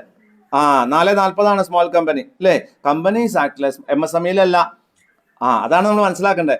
440 സ്മാൾ കമ്പനി, അവർക്ക് വേണ്ട. ഡോർമൻ കമ്പനി എന്താ? 5 കൊല്ലത്തേക്ക് മാക്സിമം ഡോർമൻ സ്റ്റാറ്റസ് എടുത്തിട്ടുള്ള എക്സിസ്റ്റിംഗ് കമ്പനിയോ പുതിയ കമ്പനിയോ ആയിരിക്കാം കേട്ടോ. ഒരു കമ്പനി പുതുതായിട്ട് ഡോർമൻ കമ്പനിയായിട്ട് ഇൻകോർപ്പറേറ്റ് ചെയ്യാൻ പറ്റുമോ? ഇല്ല. കമ്പനി എന്ത് ചെയ്യണം? ആ 180 ഡേയ്സിനുള്ളിൽ കമൻസ്മെന്റ് ഓഫ് ബിസിനസ് വാങ്ങിയതിന് ശേഷം വേണമെങ്കിൽ ഡോർമൻ സ്റ്റാറ്റസിന് അപ്ലൈ ചെയ്യാം. Utility of cash flow analysis. എന്തിനാണ് ക്യാഷ് ഫ്ലോ അനാലിസിസ് ചെയ്യാൻ? ഇതിന്റെ ഉദ്ദേശം എന്താണ്? നമ്മൾ ആൾറെഡി പറഞ്ഞു, ക്യാഷ് ഫ്ലോ എന്ത് ചെയ്തു? ഇൻഫ്ലോസും ഔട്ട്ഫ്ലോസും കാണിക്കുന്നു. അതിന് വേണ്ടിയിട്ടാണ് ചെയ്യുന്നത്. Then this will give you in the primary objective എന്താണ്? To provide useful information about cash flows, inflows and outflows of an enterprise during a particular period under vary heads. വ്യത്യസ്തമായ ഹെഡുകളിൽ ഒരു പർട്ടിക്കുലർ പീരിയഡുകളിൽ എത്രമാത്രം പണം ആ കമ്പനിയിലേക്ക് വന്നിട്ടുണ്ട്, എത്രമാത്രം പണം പോയിട്ടുണ്ട് എന്ന് മനസ്സിലാക്കാനുള്ള സ്റ്റേറ്റ്മെന്റ് ആണിത്. ദെൻ ഇതിന്റെ ഉപയോഗം എന്ന് പറഞ്ഞു കഴിഞ്ഞാൽ എന്താണ്? The ability of an enterprise to generate cash flow and cash equivalents and timing and certainty of the generation. ഒരു കമ്പനിക്ക് എത്രമാത്രം പണം കൊണ്ടുവരാനുള്ള കഴിവുണ്ട്, അത് ഏത് സമയത്ത് വരാൻ സാധ്യതയുണ്ട് എന്ന് മനസ്സിലാക്കാനാണ് ക്യാഷ് ഫ്ലോ സ്റ്റേറ്റ്മെന്റ് എഴുതുന്നത്. ഉദാഹരണം, ഞാൻ ഇൻവെസ്റ്റ് ചെയ്തിരിക്കുകയാണെങ്കിൽ എനിക്ക് ഇൻട്രസ്റ്റ് കിട്ടും, റീപേയ്മെന്റ് കിട്ടും. ഓപ്പറേറ്റിംഗ് ആക്ടിവിറ്റി ആണെങ്കിൽ എൻ്റെ ബിസിനസ് കൂടുമ്പോൾ എനിക്ക് പണം, ഉദാഹരണം എൻ്റെ 50% സെയിൽസും ക്യാഷ് സെയിൽസ് ആണെന്ന് കണക്കാക്കാം. എൻ്റെ സെയിൽസ് കൂടുതൽ അത്രമാത്രം ക്യാഷ് കൂടുതൽ എനിക്ക് വരില്ലേ? ബിൽ റിസീവുള്ള 50% ഞാൻ 3 മാസം കൊണ്ട് കളക്ട് ചെയ്യുന്നുണ്ടെന്ന് കരുതുക. അങ്ങനെയാണെങ്കിൽ ഓരോ ബിൽ റിസീവബിൾ കൂടിയാലും നമുക്ക് 3 മാസം കൂടുമ്പോൾ അത്രയും പൈസ കൂടുതൽ വരില്ലേ? So the person who is reading the cash flow will be able to understand ഏതൊക്കെ ഹെഡുകളിൽ നിന്ന് എത്ര സമയത്തിനുള്ളിൽ പണം വരാൻ സാധ്യതയുണ്ട്. കമ്പനിക്ക് ലിക്വിഡിറ്റി പൊസിഷൻ ഉണ്ടോ? അടുത്ത മാസം ശമ്പളം കൊടുക്കാൻ കാശുണ്ടാവുമോ? കമ്പനിയിലെ മാനേജ്മെന്റ് നോക്കുകയാണ്, കാശുണ്ടാവും എന്ന് പറഞ്ഞാൽ എന്ത് എഴുതണം? ക്യാഷ് ഫ്ലോ സ്റ്റേറ്റ്മെന്റ് എഴുതണം. എത്ര പണം വരും, എത്ര പണം പോകാൻ സാധ്യത അറിയണ്ടേ? അപ്പോൾ റിയൽ ആയിട്ടും ഒരു മാനേജ്മെന്റിനാവട്ടെ, അല്ലെങ്കിൽ ആരാണോ അത് ഉപയോഗിക്കുന്നത്, അനാലിസിസിന് വേണ്ടി ഉപയോഗിക്കുന്നത്, അവർക്ക് ക്യാഷ് ഫ്ലോ സ്റ്റേറ്റ്മെന്റ് വളരെയധികം യൂസ്ഫുൾ ആണ്. ആരാണെങ്കിലും, let it be anybody who is using the cash flow statement, അവർക്കിത് നല്ലതാണ്. Then the cash flow statement useful for short term planning. Usually cash flow statement നിങ്ങളുടെ ലോങ് ടേം പ്ലാനിങ്ങിന് വേണ്ടി അല്ല ഉപയോഗിക്കുന്നത്. നിങ്ങളുടെ ഷോർട്ട് ടേം. എന്താ ഷോർട്ട് ടേം പ്ലാനിങ് പറഞ്ഞാൽ? The coming ഫ്യൂച്ചറിൽ എത്രമാത്രം കാശ് വരാൻ, ഒരു കൊല്ലത്തിൽ എത്ര, കഴിഞ്ഞ വർഷത്തെ എത്ര ക്യാഷ് വന്നിട്ടുണ്ട്, അത് പ്രകാരം ഈ വർഷം എത്ര ക്യാഷ് വരാൻ സാധ്യതയുണ്ട് എന്നൊക്കെ മനസ്സിലാക്കാനാണ് നമ്മൾ ഉപയോഗിക്കുന്നത്. Then ഒരു business enterprise needs sufficient cash to meet its various obligations in the near future, such as payment for purchase of fixed asset, payment of debts maturing in the future, near future, expenses of the business, etc. ഓരോ business എന്റർപ്രൈസിനും immediate ആയിട്ട് current ആയിട്ട് കുറെ എക്സ്പെൻസസുകളുണ്ട്. Current എക്സ്പെൻസസുകളുണ്ട്. എന്താണ്? ചിലപ്പോൾ asset വാങ്ങിയേക്കാം, salary കൊടുക്കേണ്ടി വന്നേക്കാം, അതുപോലെ business ചെലവുകൾ വേണ്ടി വന്നേക്കാം. അപ്പോൾ ഇതിനൊക്കെ നമ്മുടെ പ്രോഫിറ്റ് ആൻഡ് ലോസ് അക്കൗണ്ടിൽ പ്രോഫിറ്റ് ഉണ്ടായാൽ പോരാ, നമ്മുടെ കയ്യിൽ ലിക്വിഡ് ആയിട്ട് ക്യാഷ് ഉണ്ടാകണം. അത്രമാത്രം ക്യാഷ് ഉണ്ടോ എന്ന് മനസ്സിലാക്കാൻ വേണ്ടിയിട്ടാണ് ഒരു എന്റർപ്രൈസ് എന്ത് ചെയ്യണം? ക്യാഷ് ഫ്ലോ സ്റ്റേറ്റ്മെന്റ് എഴുതുന്നത്. Then ഒരു historical analysis of different sources and application of cash will enable the management to make reliable cash flow projection for the immediate future. അത് ഞാൻ ഇൻഡയറക്റ്റ് ആയിട്ട് പറഞ്ഞ കാര്യമാണ്. നിങ്ങൾ ഹിസ്റ്റോറിക്കൽ ഡാറ്റ ഉപയോഗിച്ച ഒരു ക്യാഷ് ഫ്ലോ സ്റ്റേറ്റ്മെന്റ് എഴുതുമ്പോൾ അതിനെ നിങ്ങൾ കമ്പയർ ചെയ്യുമ്പോൾ നിങ്ങൾക്ക് എന്ത് ചെയ്യാൻ പറ്റും, ഫ്യൂച്ചറിൽ നിങ്ങൾക്ക് എത്രമാത്രം ക്യാഷ് വരാൻ സാധ്യതയുണ്ട് എന്നുള്ളത് റിയൽ ആൾമോസ്റ്റ് റിയൽ ആയിട്ടുള്ള ഒരു പ്രൊജക്ഷൻ ക്രിയേറ്റ് ചെയ്യാൻ ആർക്ക് സാധിക്കും, ഇവർക്ക് സാധിക്കും. സോ അതുകൊണ്ട് തന്നെ അവർക്ക് എന്ത് ചെയ്യാൻ പറ്റും, അവർക്ക് അധികമാണോ കാശ് ഉണ്ടാവുക, കുറവാണോ കാശ് ഉണ്ടാവുക, കുറവാണെങ്കിൽ നമ്മൾ എവിടെ നിന്ന് ആ പണം കണ്ടെത്തും എന്നതിന്. ഇപ്പോൾ ഉദാഹരണം ഓണമാണ്, ധാരാളം കമ്പനികൾക്ക് ബോണസ് കൊടുക്കേണ്ടി വന്നേക്കാം, അവരെല്ലാം ക്യാഷ് ഫ്ലോ സ്റ്റേറ്റ്മെന്റ് എഴുതിയിട്ടുണ്ടാവും. അതായത് ഫണ്ട് ഫ്ലോ പ്രകാരം പൈസ കിട്ടാനുണ്ട് പക്ഷെ കിട്ടിയിട്ടുണ്ടാവില്ല. അങ്ങനെയാണെങ്കിൽ അവരെന്ത് ചെയ്യും, അവരെ ക്യാഷ് ഫ്ലോ സ്റ്റേറ്റ്മെന്റ് എഴുതും, ബോണസും സാലറിയും കൂടെ നമുക്കിന്ന് 17 കോടി കൊടുക്കാനുണ്ട്, നമ്മുടെ കയ്യിൽ 12 കോടിയേ ഉണ്ടാവുള്ളൂ. ഉടനെ അവരെന്ത് ചെയ്യും, ബാങ്കിലേക്ക് വിളിക്കും, എന്നിട്ട് പറയും ഒരു ഓടി വേണം 5 കോടിയുടെ, അല്ലെങ്കിൽ 5 കോടി ലോൺ വേണം, അല്ലെങ്കിൽ നമ്മുടെ ഷെയർ ഹോൾഡേഴ്സിനോട് പറയും 5 കോടി ക്യാപിറ്റൽ കൊണ്ടുവരേണ്ടി വരും, കാരണം എന്താണ്, we need to pay the salary എന്നാ. So they will help you. Actually, the cash flow statement will help you some short-term decisions to take some short-term decisions with regard to liquidity of the company. Then, എന്തിനൊക്കെയാണ് cash flow statement നിങ്ങളെ സഹായിക്കുന്നത്? ഒന്ന് correct ആയിട്ട് cash manage ചെയ്യാൻ നിങ്ങളെ സഹായിക്കുന്നു. Cash നമ്മൾ ചില ആൾക്കാർ, ഞാൻ വീണ്ടും ആ ഡയമണ്ട് നെക്ലേസ് എന്ന സിനിമ, ഡയമണ്ട് നെക്ലേസ് എന്നല്ലേ ഫഹദ് ഫാസിലിന്റെ പടം. ശരിക്കും ഫഹദ് ഫാസിലിന്റെ ക്യാരക്ടറിന്റെ പ്രശ്നം എന്താ? ഫഹദ് ഫാസിലിന്റെ പ്രശ്നം നാളെ വരാൻ സാധ്യതയുണ്ട് എന്ന് വിചാരിക്കുന്ന പൈസ ഇന്ന് തന്നെ ചെലവാക്കുകയാണ്. എത്ര വരാൻ സാധ്യതയുണ്ട് എന്ന് അയാൾക്കറിയില്ല, പക്ഷെ അയാൾ അസ്യൂം ചെയ്യുന്നു. അപ്പൊ അവിടെ എന്താ സംഭവിക്കുന്നത്, അയാളുടെ ക്രെഡിറ്റ് കാർഡിലത്തെ ഒക്കെ പേയ്മെന്റ് അയാൾ ചെയ്തു കഴിഞ്ഞു, കാശ് കൊടുത്ത് ചെലവാക്കി കഴിഞ്ഞു, ഇനി ഒരു ക്രെഡിറ്റ് കാർഡിലും പണമില്ല. ഇങ്ങനത്തെ സിറ്റുവേഷൻ എപ്പോഴാണ് വരിക, നിങ്ങളുടെ ലിക്വിഡിറ്റി പൊസിഷനെ കുറിച്ച് നിങ്ങൾക്ക് ധാരണയില്ലാത്തപ്പോൾ. എന്നാലോചിച്ച് നോക്കൂ, ഹരി ഒരു 50,000 രൂപ സ്പെൻഡ് ചെയ്യാൻ തീരുമാനിക്കുന്നു, കയ്യിൽ വരാനോ വരാതിരിക്കാനോ സാധ്യതയുള്ള 50,000 ചെലവാക്കുന്നതെങ്കിൽ ആ 50,000 വന്നില്ലെങ്കിൽ ഹരി കുടുങ്ങിയില്ലേ? അപ്പോൾ ശരിക്കും പറഞ്ഞാൽ നമ്മുടെ എത്ര ക്യാഷ് വരാൻ സാധ്യതയുണ്ട്, അതെങ്ങനെ വരവിനനുസരിച്ച് വേണം ചെലവാക്കാൻ. ക്യാഷ് ഫ്ലോ സ്റ്റേറ്റ്മെന്റ് ആണ്. നമ്മുടെ നാട്ടിൽ വീട്ടുകാർ പറയുന്ന ഒരു ഡയലോഗാണ് നമ്മളോട്, കുട്ടിയെ നമുക്ക് നിങ്ങൾ വിചാരിക്കുന്ന പോലെ എല്ലാ ഓണത്തിനും 15,000 രൂപയുടെ ചുരിദാറോ അല്ലെങ്കിൽ ലെഹങ്കയൊന്നും എടുത്തുതരാൻ സാധിക്കില്ല, നമ്മൾക്ക് വരവിനനുസരിച്ച് വേണം ചെലവാക്കാൻ. കേട്ടിട്ടില്ലേ നിങ്ങളത്? വരവിനനുസരിച്ച്. നിങ്ങളുടെ വീട്ടിലിപ്പം ശരിക്കും പറഞ്ഞാൽ ഈ ഒരു സമയം ഭയങ്കര രസമാണ്. നിങ്ങളുടെ വീട്ടിൽ ഏറ്റവും കൂടുതൽ BP ഉള്ള ആളായിരിക്കും അറിയാം, അപ്പോൾ പ്രഷർ കൂടിയ ആള് അച്ഛനായിരിക്കും. എന്താണ്, ആശാന്റെ മനസ്സിൽ ആകെ ടെൻഷനാണ്. കാരണം ആ ഭാര്യയ്ക്ക് വേണം, മക്കൾക്ക് വേണം, അവർ ഏട്ടന്മാർക്ക് വേണം, അനിയന്മാർക്ക് വേണം, ഭാര്യ വീട്ടുകാർക്ക് വേണം, എല്ലാവർക്കും വേണം. ഇതിനൊക്കെ പാടെ ഈ കഴിഞ്ഞ മാസം കിട്ടിയ ശമ്പളം ഇപ്പൊ മാസം കിട്ടുള്ളൂ. ഓണത്തിനായിട്ട് ഒരു 50,000 രൂപ എക്സ്ട്രാ ആർക്കും തരുമോ? ഇല്ല. മനസ്സിലാവുണ്ടോ? അപ്പൊ ഇതെന്താണ്, ഈ ക്യാഷ് ഫ്ലോ സ്റ്റേറ്റ്മെന്റിൽ പ്രഷർ വരാൻ സാധ്യതയുണ്ടെന്ന് അറിയലാണ് നമ്മൾ. അപ്പൊ ക്യാഷ് ഫ്ലോ സ്റ്റേറ്റ്മെന്റ് എന്ത് ചെയ്യുന്നു, നിങ്ങൾക്കൊരു ക്യാഷ് മാനേജ്മെന്റ് ചെയ്യാൻ നിങ്ങളെ സഹായിക്കുന്നു. First. 2, helps in internal financial management. നിങ്ങളുടെ ഇന്റേണൽ ഫിനാൻഷ്യൽ മാനേജ്മെന്റ് ഹെൽപ്പ് ചെയ്യുന്നു. എന്താ ഇന്റേണൽ ഫിനാൻഷ്യൽ മാനേജ്മെന്റ്? പൈസ വരാൻ സാധ്യതയില്ല. അങ്ങനെയാണെങ്കിൽ നമുക്ക് പൈസ വരാനുള്ള സോഴ്സുകൾ കണ്ടെത്തി അവിടുന്ന് ഫണ്ട് കണ്ടെത്തണം, വേണ്ടേ? അത് ഇനി പൈസ കൂടുതൽ വരാൻ സാധ്യതയുണ്ട്, അങ്ങനെയാണെങ്കിൽ അത് പുതിയൊരു പ്രോഡക്റ്റോ പുതിയൊരു മാർക്കറ്റിലേക്ക്. Internal financial management. നമ്മൾ എന്താ ഫിനാൻഷ്യൽ മാനേജ്മെന്റ്? അധികമുള്ള പൈസ എന്ത് ചെയ്യണം, കുറവുള്ള പൈസ എവിടുന്ന് കണ്ടെത്തണം, ഇതുമായി ബന്ധപ്പെട്ട ഇൻസ്ട്രുമെന്റ്സോ ഓപ്പർച്യൂണിറ്റീസോ കണ്ടെത്താൻ ശ്രമിച്ചേക്കാം. ഇതെന്താണ്? ഇതും. Then 3, discloses the movement of cash. എവിടേക്കാണ് കാശ് പോകുന്നത് എന്ന് മനസ്സിലാക്കണം. നമ്മൾ ചിലർ പറയാറുണ്ട്, എങ്ങനെ ചെലവാക്കി ഒരു പിടിയില്ല, 10 പൈസ ഇല്ല കയ്യില്, ഇല്ലേ? നമ്മളെ മീര പറഞ്ഞുകൊണ്ട് ഞാൻ എക്സാമ്പിൾ മീര നിങ്ങളെ എടുക്കാട്ടോ, അല്ലെങ്കിൽ എടുക്കില്ലായിരുന്നു, ഞാൻ വേറെ എക്സാമ്പിൾ എടുത്തേനെ. അല്ലല്ല, അജിത്ര എന്നല്ല, എല്ലാവരും എങ്ങനെയാ, ഈ നമ്മള് വീട്ടിൽ നിന്ന് വരുമ്പോൾ നമുക്ക് ഒരു മാസത്തെ ചെലവിന് വേണ്ടി ഒരു 100 രൂപ ഒരു ദിവസം വെച്ച 3,000 രൂപ തന്നേക്കും. നമ്മൾ വീട്ടിൽ നിന്ന് വരുമ്പോൾ നമ്മുടെ കയ്യിൽ കാശുണ്ടാവും. കാശ് വരുമ്പോൾ നമ്മൾ മന്തി നമ്മളെ കണ്ടാൽ ചിരിക്കും, ഷവർമ നമ്മളെ കണ്ടാൽ ചിരിക്കും, നമുക്ക് ഓട്ടോറിക്ഷ കണ്ടാൽ നമ്മളെ ഒരു നടക്കാനുള്ള ദൂരത്ത് ഓട്ടോറിക്ഷ കണ്ടാൽ നമ്മളെ കണ്ടാൽ ചിരിക്കും. അങ്ങനെ ഈ ചിരിക്കുന്ന ആൾക്കാരിലൊക്കെ നമ്മൾ പണം ഇൻവെസ്റ്റ് ചെയ്ത് 15 ദിവസം ആകുമ്പോഴേക്കും നമ്മളെ 3,000 കഴിഞ്ഞാൽ പിന്നെ നമ്മൾ വീണ്ടും പിച്ചക്കാരാവും. വീണ്ടും വീട്ടുകാരെ വിളിക്കണം. അപ്പോൾ വീട്ടുകാർ ചോദിക്കുന്നത് എവിടെയാ പൈസ ചെലവായി? ഒരു പിടിയില്ല, എന്താ ഉണ്ടായെന്നറിയില്ല, പൈസ കഴിഞ്ഞു. അല്ല, ഇതെന്താണ്? ഫിനാൻഷ്യൽ മാനേജ്മെന്റ് പരാജയമാണ്. ഫിനാൻഷ്യൽ മാനേജ്മെന്റ് പരാജയം. ആ ഫിനാൻഷ്യൽ മാനേജ്മെന്റ് ഇത് എല്ലാവർക്കും ഉണ്ട്, നിങ്ങൾക്കുണ്ട്, എനിക്കുണ്ട്, എല്ലാവർക്കും ഉണ്ട്. അപ്പൊ എന്റെയൊക്കെ ഒരു സിസ്റ്റം എന്ന് വെച്ചാൽ ഞാൻ അങ്ങനെയൊന്നുമല്ല. ഞാൻ എൻ്റെ കയ്യിൽ പൈസ ഉണ്ടെങ്കിൽ മാത്രമേ ഞാൻ പുറത്തു പോകുള്ളൂ, അവരെ കൊണ്ടുപോകുള്ളൂ. കാരണം എനിക്കറിയാം ആ ട്രാപ്പ് എങ്ങനെയാണെന്നുള്ളത്. ഇപ്പോൾ ഉദാഹരണം, ഞാനൊരു എക്സാമ്പിൾ പറയാം, ഒരു റിയൽ എക്സാമ്പിൾ നിങ്ങൾക്ക് ഉപയോഗിച്ചിട്ടുണ്ടോ? നിങ്ങളുടെ വീട്ടിലൊക്കെ ഉണ്ടാവുന്നത്. ഇപ്പോൾ എൻ്റെ വൈഫ് പറയുകയാണ്, നമുക്ക് കുറച്ച് അരിയും പഞ്ചസാരയൊക്കെ വാങ്ങാനുണ്ട്, നമുക്കൊന്ന് പുറത്തേക്ക് പോവാം എന്ന് പറയുകയാണെങ്കിൽ ഞാനങ്ങനെ ആലോചിക്കും, ഈ അരിയും പഞ്ചസാരയും വാങ്ങാൻ പോകുന്ന കട ഏതായിരിക്കണം? ഈ റിലയൻസിന്റെ സ്മാർട്ട് ബസാർ ആണെങ്കിൽ എൻ്റെ ഒരു 6,000 റുപ്പീസ് പോകും. കാരണം അവർ അരിയും പഞ്ചസാരയും വാങ്ങാൻ ചിലപ്പോൾ മറന്നേക്കാം, അവിടെ കാണുന്ന പല സാധനങ്ങളും വാങ്ങിയേക്കാം. സത്യമായത്, സൂപ്പർ മാർക്കറ്റുകൾ നിങ്ങളെ ഓവർ സ്പെൻഡ് ചെയ്യാൻ സഹായിക്കുന്ന സ്ഥലമാണ്. നിങ്ങൾ ഒരിക്കലും സൂപ്പർ മാർക്കറ്റിൽ പോയിട്ട് അര കിലോ പഞ്ചസാരയും 100 കാപ്പിപ്പൊടി വാങ്ങിയിട്ട് പോരില്ല. പോരാൻ സാധിക്കില്ല. കാരണം അവരുടെ ഒരു സ്റ്റൈൽ അങ്ങനെയാണ്. ഇങ്ങനെ പോയിട്ട് ഇങ്ങനെ വരാൻ പാടുള്ളൂ. എക്സിറ്റ് എൻട്രി വേറെ വേറെയാണ്. അപ്പൊ നമുക്ക് വരുന്ന സമയത്ത് ഒരു ഓഫർ ഒക്കെ ഉണ്ടാവും. 299 രൂപയ്ക്ക് പുതിയ ഒരു ടോപ്പ് വന്നിട്ടുണ്ട്, വേണമോ? ഇപ്പൊ ആൾക്കാർ വിളിച്ചിട്ടൊക്കെ വെക്കണം. റിലയൻസിനൊക്കെ ആൾക്കാർ വരും ഷർട്ട് കൊടുത്ത് 299 രൂപ വാങ്ങിക്കോണ്ടാ. So you will be trapped. അപ്പൊ ഞാൻ എന്ത് ചെയ്യും? ഞാൻ ഞാൻ വാങ്ങിക്കൊണ്ടിരാം, ഞാൻ വരുമ്പോൾ വാങ്ങിക്കൊണ്ടാട്ടോ എന്ന് പറയും. അപ്പൊ അയാൾക്ക് കാര്യം മനസ്സിലാവും. എന്താണ്? ശരിയാണ് എന്ന് പുറത്തു പോവാം. കാരണം ഒരു പുറത്തു പോയി കഴിഞ്ഞാൽ 4 ആൾ പുറത്തു, ഞാൻ ഒരു എക്സാമ്പിൾ, 4 ആൾ പുറത്തു പോകണു, ഒരു 6000 5000 6000 രൂപ സാധനം വാങ്ങുന്നു. അപ്പൊ നമുക്ക് എങ്ങനെ തോന്നും? വൈകുന്നേരത്തായാലും എന്തായാലും പുറത്തുനിന്ന് ഭക്ഷണം കഴിക്കാം. 4 ആൾ ഭക്ഷണം കഴിച്ചു 1200 rupees 1300 rupees പോകുന്നു. കാരണം ഒരാൾ വെജിറ്റേറിയൻ ആണ്, ഒരാൾ ലിമിറ്റഡ് നോൺ വെജ് ആണ്, ബാക്കിയുള്ളവരാ നോൺ വെജ് ഉള്ളൂ. അപ്പൊ എക്സ്പെൻസ് ഒരു 1300 rupees അവിടെയും പോകും. ഫിനാൻഷ്യൽ മാനേജ്മെന്റ് ആണ്. Financial management is very much important. നിങ്ങൾക്കത് ഉണ്ടാവണം. നിങ്ങൾ ശരിക്കും ചെയ്യേണ്ടത് എന്താ?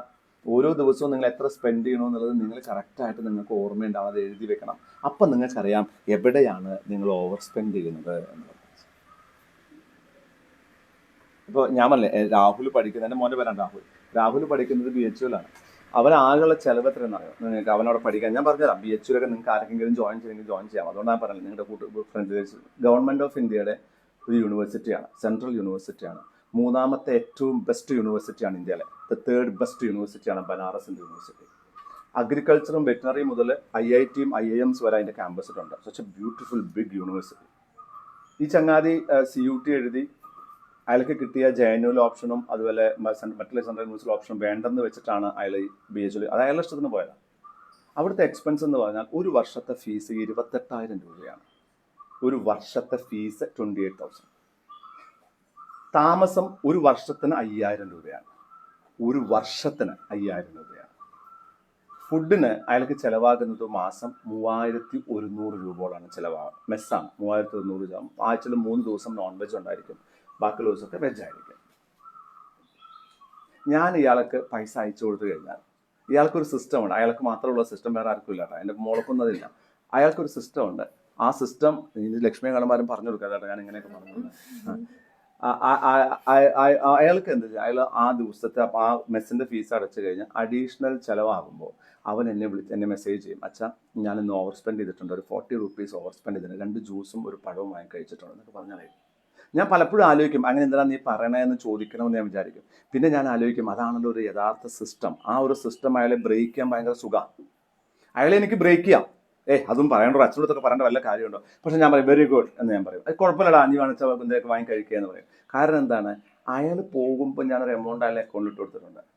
അതിനേക്കാട്ടിലും പണം അയാൾ ഉണ്ടാക്കി. ഞാൻ കൊടുത്ത പൈസയിൽ നിന്നും സേവ് ചെയ്തിട്ട് അയാൾ ഉണ്ടാക്കി. ഒരു 20% 30% പൈസ അയാൾ ഉണ്ടാക്കി, ലെസ് സ്പെൻഡ് ചെയ്തിട്ട്. ഇതിനെ പറയുന്ന പേരാണ് ഫിനാൻഷ്യൽ മാനേജ്മെന്റ് എന്ന്. ഇങ്ങനെയാണ് ഫിനാൻസ്. നമ്മളൊരു കമ്പനി ആണെങ്കിൽ നിങ്ങൾക്കറിയണം, നിങ്ങളുടെ അച്ഛൻ്റെയും അമ്മയുടെയും വരവിനെ കുറിച്ച് നല്ല ധാരണ ഉണ്ടാവണം. ആ ധാരണ ഉണ്ടെങ്കിൽ നിങ്ങൾക്ക് എന്ത് ചെയ്യാൻ പറ്റും?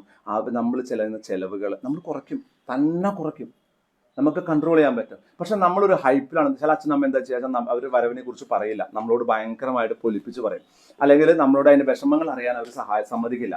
പക്ഷെ അത് ഭയങ്കര അപകടമാണ്. എൻ്റെയൊക്കെ വിശ്വാസത്തിൽ സത്യമായിട്ട് മുഖത്ത് നോക്കി പറയണം, എനിക്കത് 50,000 രൂപ ശമ്പളമുണ്ട്, 25,000 രൂപ ഹൗസിന് ലോൺ അടയ്ക്കണം, ഇലക്ട്രിസിറ്റി ബില്ല് ഒരു 3,000 രൂപയാവും, ബാക്കിയുള്ള ചിലവുകൾ ഇത്രയുണ്ട്, സേവ് ചെയ്യാൻ പൈസയില്ല. ഐഫോൺ വേണമെന്ന് നിങ്ങൾ അച്ഛനോട് പറയോ?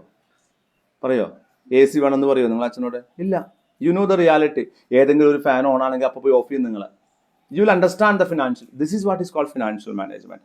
ഫണ്ട് പൊസിഷൻ വെച്ച് എൻ്റെ അച്ഛൻ 10 കൊല്ലമായിട്ട് വർക്ക് ചെയ്യുന്നു, 50,000 രൂപ ശമ്പളമുണ്ട്, 10 കൊല്ലം എന്ന് പറഞ്ഞാൽ 120 മാസമാണ്, 120 മാസം 50,000 രൂപ, ഇത്ര പൈസ വരുമാനം വന്നിട്ടുണ്ടാവും. അപ്പോൾ എന്തായാലും എൻ്റെ അച്ഛൻ്റെ ബാങ്കിൽ കുറേ പൈസ ഉണ്ടാവും. എന്നാൽ അച്ഛൻ ഒരു ഐഫോൺ വേണം, നമ്മൾ സമ്മതിക്കില്ല. അച്ഛൻ പൈസ വിഷമം പറയില്ല നിങ്ങളോട്. അപ്പോൾ പറ്റില്ല ഒന്നും പറയില്ല.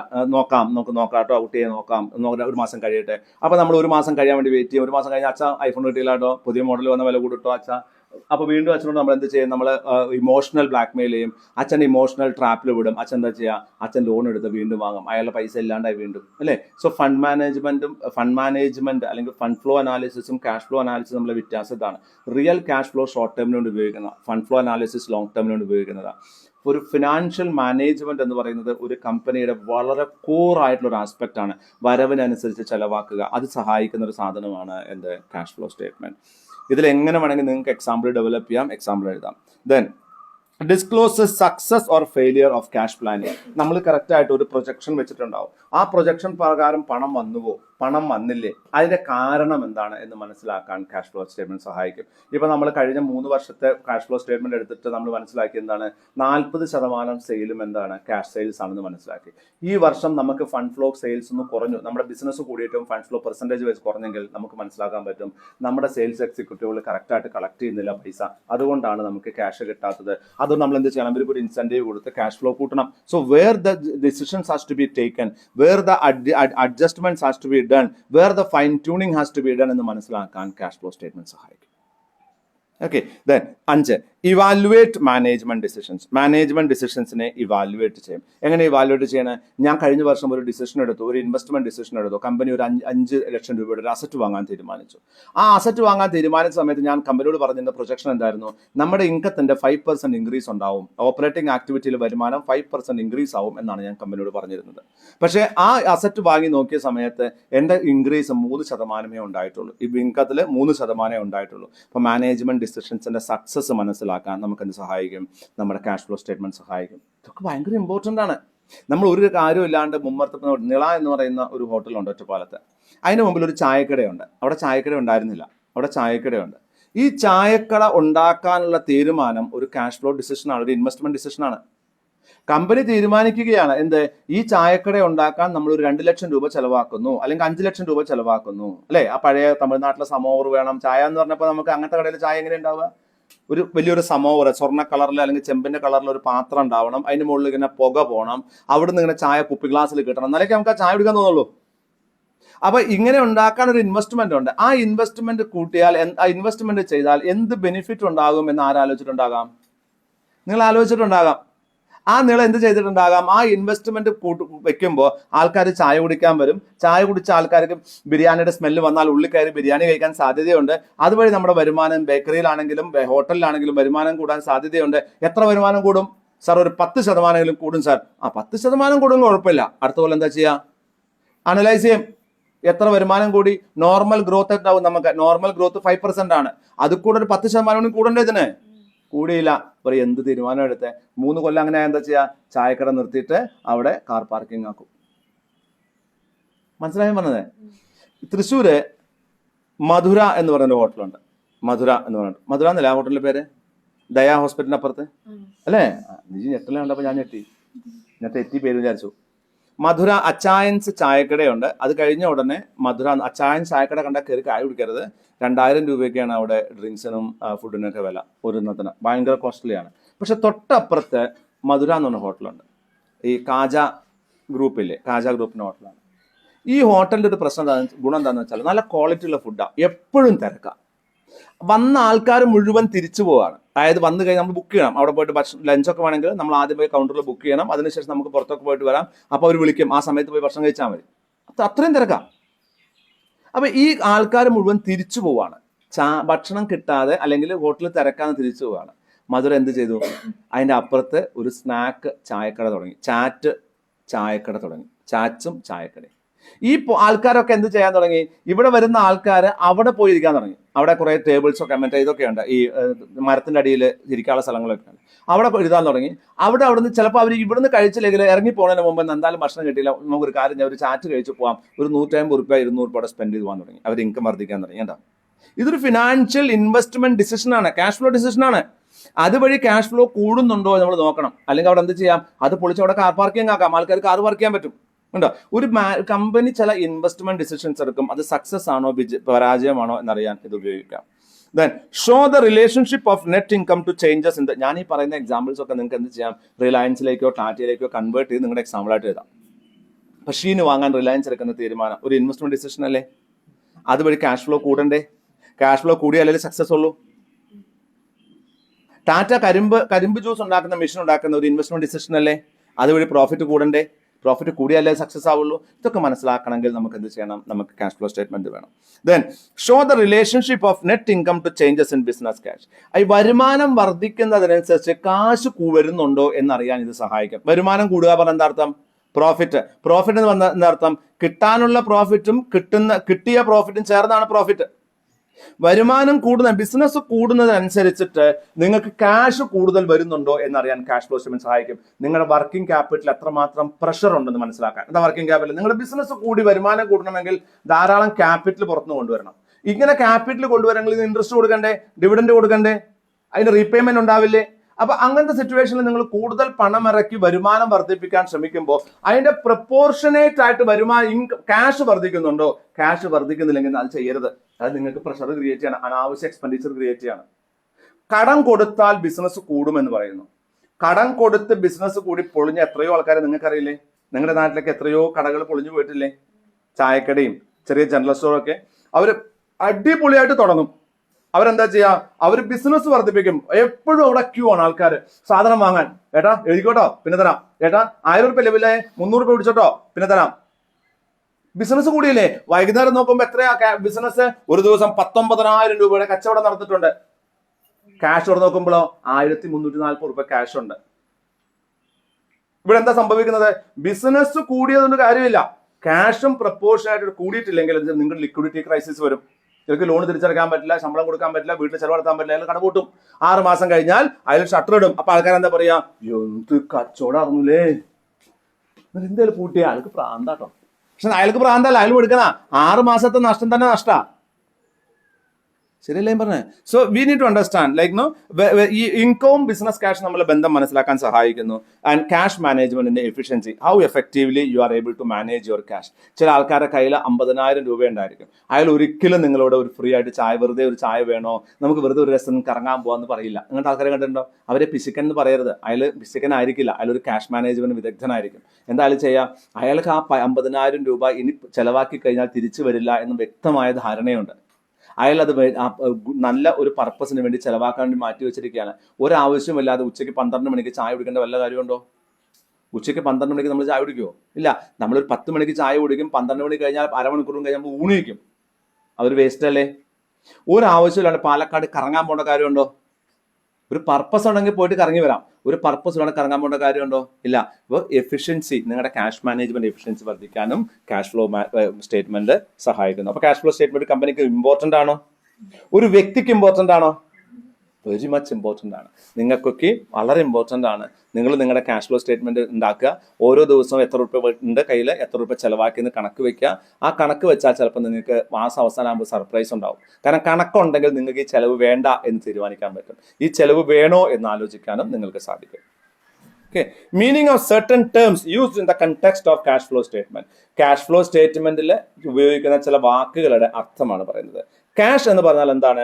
ക്യാഷ് എന്ന് പറഞ്ഞാൽ കയ്യിലുള്ള കാശും ദെൻ ബാങ്കിലുള്ള ഡിമാൻഡ് ഡെപ്പോസിറ്റും. കയ്യിലുള്ള കാശ് എന്ന് പറഞ്ഞാൽ എന്താണ്?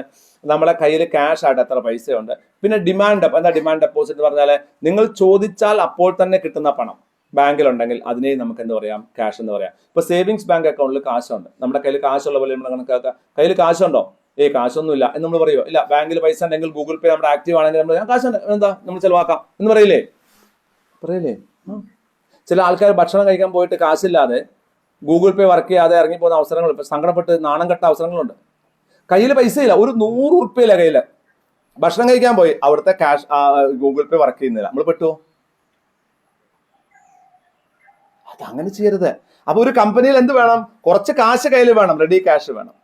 കുറച്ച് എന്ത് വേണം? അക്കൗണ്ടിൽ വേണം. കാരണം ഇലക്ട്രോണിക് ആണ്, ഇന്റർനെറ്റ് ആണ്, സിസ്റ്റം ആണ്, എന്ത് വേണമെങ്കിൽ സംഭവിക്കാം. ഒന്ന് ആലോചിച്ച് പോകും, എല്ലാം അടിപൊളിയാണ്, നിങ്ങളുടെ ഫോൺ നിലത്ത് വീണ് ഓഫ് ആയാലോ?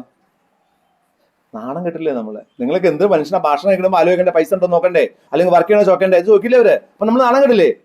You should not create some embarrassing situation. If the company is not able to manage their cash properly and they don't know the real cash position, they will get embarrassed. People may not accept Google Pay. They may not accept bank transfer. And your bank transfer may not be working. So you should have liquid cash with you plus some demand deposit. The demand deposit എന്ന് പറഞ്ഞാൽ നിങ്ങൾ apply ചെയ്യട്ടോ, ഒരാഴ്ച കഴിഞ്ഞ് കിട്ടുമെന്ന് പറഞ്ഞ പൈസ അല്ല, പോയാൽ അപ്പം കിട്ടുന്ന പൈസ, അതിനെ ക്യാഷ് എന്ന് പറയും. ക്യാഷ് ഇക്വലന്റ് എന്ന് പറഞ്ഞാൽ എന്താ അർത്ഥം? ക്യാഷിനെ പോലെ തന്നെയാണ്, പക്ഷെ പെട്ടെന്ന് ക്യാഷ് ആവില്ല. It will take 2-3 days or 1 week time. അതാണ് ക്യാഷ് ഇക്വലൻസ്. ക്യാഷ് ആണ്, അത്യാവശ്യം കാശുണ്ട്, അടുത്ത ആഴ്ച കൊടുക്കുന്ന പൈസയ്ക്ക് ഇത് ഉപയോഗിക്കാം, പക്ഷേ അത് റിയൽ ക്യാഷ് ആയിട്ട് കയ്യിലില്ല. അതൊക്കെയാണ് short term highly liquid investment that are readily convertible into known amounts of cash and which are subject to insignificant risk of changes in value. അതായത് അനാവശ്യ വാല്യൂ ചേഞ്ചിൽ സിഗ്നിഫിക്കൻറ്റ് റിസ്ക് ഇല്ലാത്ത പെട്ടെന്ന് ക്യാഷ് ആയിട്ട് convert ചെയ്യാൻ പറ്റുന്ന സെക്യൂരിറ്റീസാണ്. Money at call and short notice. ബാങ്കിലൊക്കെ നമ്മൾ മണി മാർക്കറ്റ് ഇൻസ്ട്രുമെന്റ്സ് ഉണ്ടായിരിക്കും. അതാ മണി മാർക്കറ്റ് ഇൻസ്ട്രുമെന്റ്സ് വളരെ പെട്ടെന്ന് തന്നെ കാശായിട്ട് കൺവേർട്ട് ചെയ്യാൻ പറ്റുന്ന ഇൻസ്ട്രുമെന്റ്സ് ഉണ്ടായിരിക്കും. ഈ ഇൻസ്ട്രുമെന്റ്സിലൊന്നും റിസ്ക് ഇല്ല. എന്താ കാരണം? ഭയങ്കര ഫ്ലക്ച്വേഷൻസ് ഉണ്ടാവില്ല. അതെന്താണ്, ഒരു 5 പൈസ 2 പൈസ മാറ്റേ വരുള്ളൂ. അതൊരു നോമിനൽ ചേഞ്ച് ആയിരിക്കും. അതുകൊണ്ട് തന്നെ നമുക്ക് എന്ത് ചെയ്യാം, അതിനെ ക്യാഷ് ഇക്വലന്റ്. അപ്പൊ ക്യാഷ് ഇക്വലന്റ് പറയുന്നത് എന്താണ്? നിയർ ടേമിൽ റിസ്ക് ഇല്ലാതെ ക്യാഷ് ആയിട്ട് കൺവേർട്ട് ചെയ്യാൻ പറ്റുന്ന ഏത് ഇൻസ്ട്രുമെന്റിനെയും നമുക്ക് എന്താ പറയാം, ക്യാഷ് ഇക്വലന്റ് എന്ന് പറയാം. Then 3 cash flow. എന്താണ് ക്യാഷ് ഫ്ലോ എന്ന് പറഞ്ഞാൽ? എവിടെ നിന്നൊക്കെയാണ് കാശ് അല്ലെങ്കിൽ കാശ് ഇക്വലന്റ് വരാൻ സാധ്യതയുള്ളത്, എവിടേക്കൊക്കെയാണ് കാശ് അല്ലെങ്കിൽ കാശ് ഇക്വലന്റ് പോകാൻ സാധ്യതയുള്ളത്, അതിനെയാണ് ക്യാഷ് ഫ്ലോ എന്ന് പറയുന്നത്. Then classification of cash flow statement. Cash flow സ്റ്റേറ്റ്മെന്റിനെ നമുക്ക് 3 ആയിട്ട് ഭാഗിക്കാം. ഏതൊക്കെയാണ്? 1 operating activity, 2 investing activity, 3 financing activity. നമുക്കിത് മനസ്സിലാക്കാം. ആദ്യം ഒന്ന്, എന്താണ് ഓപ്പറേറ്റിംഗ് ആക്ടിവിറ്റി, എന്താണ് ഫിനാൻസിങ് ആക്ടിവിറ്റി, എന്താണ് ഇൻവെസ്റ്റിംഗ് ആക്ടിവിറ്റി? നിങ്ങൾ മനസ്സിലാക്കേണ്ടത് എന്താണ്? ഇതൊക്കെ നിങ്ങൾ കമ്പനിയുടെ ആംഗിളിലാണ് ചിന്തിക്കേണ്ടത്. ഫിനാൻസിങ് ആക്ടിവിറ്റി എന്ന് പറഞ്ഞാൽ കമ്പനി ഫൈനാൻസ് കൊടുക്കുന്നതല്ല, കമ്പനിയുടെ ബിസിനസ്സിന് അങ്ങനെ ഫണ്ട് എക്സ്റ്റേണലി ഫണ്ട് എങ്ങനെ കമ്പനി ജനറേറ്റ് ചെയ്യണമെന്ന് മനസ്സിലാക്കലാണ്. ഇൻവെസ്റ്റിംഗ് ആക്ടിവിറ്റി എന്ന് പറഞ്ഞാൽ മാർക്കറ്റിൽ നിന്ന് കമ്പനി ഇൻവെസ്റ്റ്മെന്റ് എടുക്കുന്നതല്ല, കമ്പനിയുടെ പൈസ ഔട്ട്സൈഡിൽ കമ്പനി എങ്ങനെ ഇൻവെസ്റ്റ് ചെയ്ത്, അസറ്റ് ആകാം, അല്ലെങ്കിൽ എന്താണ് ക്യാപിറ്റൽ ആകാം, ബോണ്ട് ആകാം, ഡിബഞ്ചർ ആകാം. ഓപ്പറേറ്റിംഗ് ആക്ടിവിറ്റീസ് എന്ന് പറഞ്ഞാൽ എന്ത് ബിസിനസ് ആണോ ആ കമ്പനി ചെയ്യുന്നത് അതിൽ നിന്നും എത്ര ക്യാഷ് വന്നു എന്നുള്ള. 3 വളരെ ഇമ്പോർട്ടൻ്റ് ആണെന്ന് നമുക്ക് ഇപ്പൊ തോന്നുന്നില്ലേ? 3 വളരെ ഇമ്പോർട്ടൻ്റ് അല്ലേ? Okay. 1 cash from operating activities. എന്താണ് ഓപ്പറേറ്റിംഗ് ആക്ടിവിറ്റി?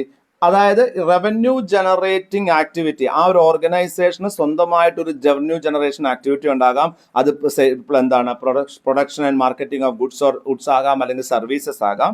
അതിൽ നിന്ന് അവർക്ക് എത്രമാത്രം പൈസ വരുന്നു എന്നുള്ളതാണ്.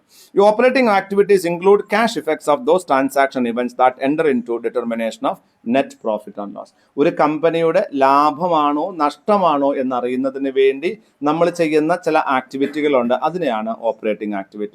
ഒരു സംശയമില്ലല്ലോ ഇതിൽ ഉണ്ടോ? അതായത് പ്രോഫിറ്റ് ലോസ് കൊണ്ട് നമ്മൾ എന്താ എഴുതുക?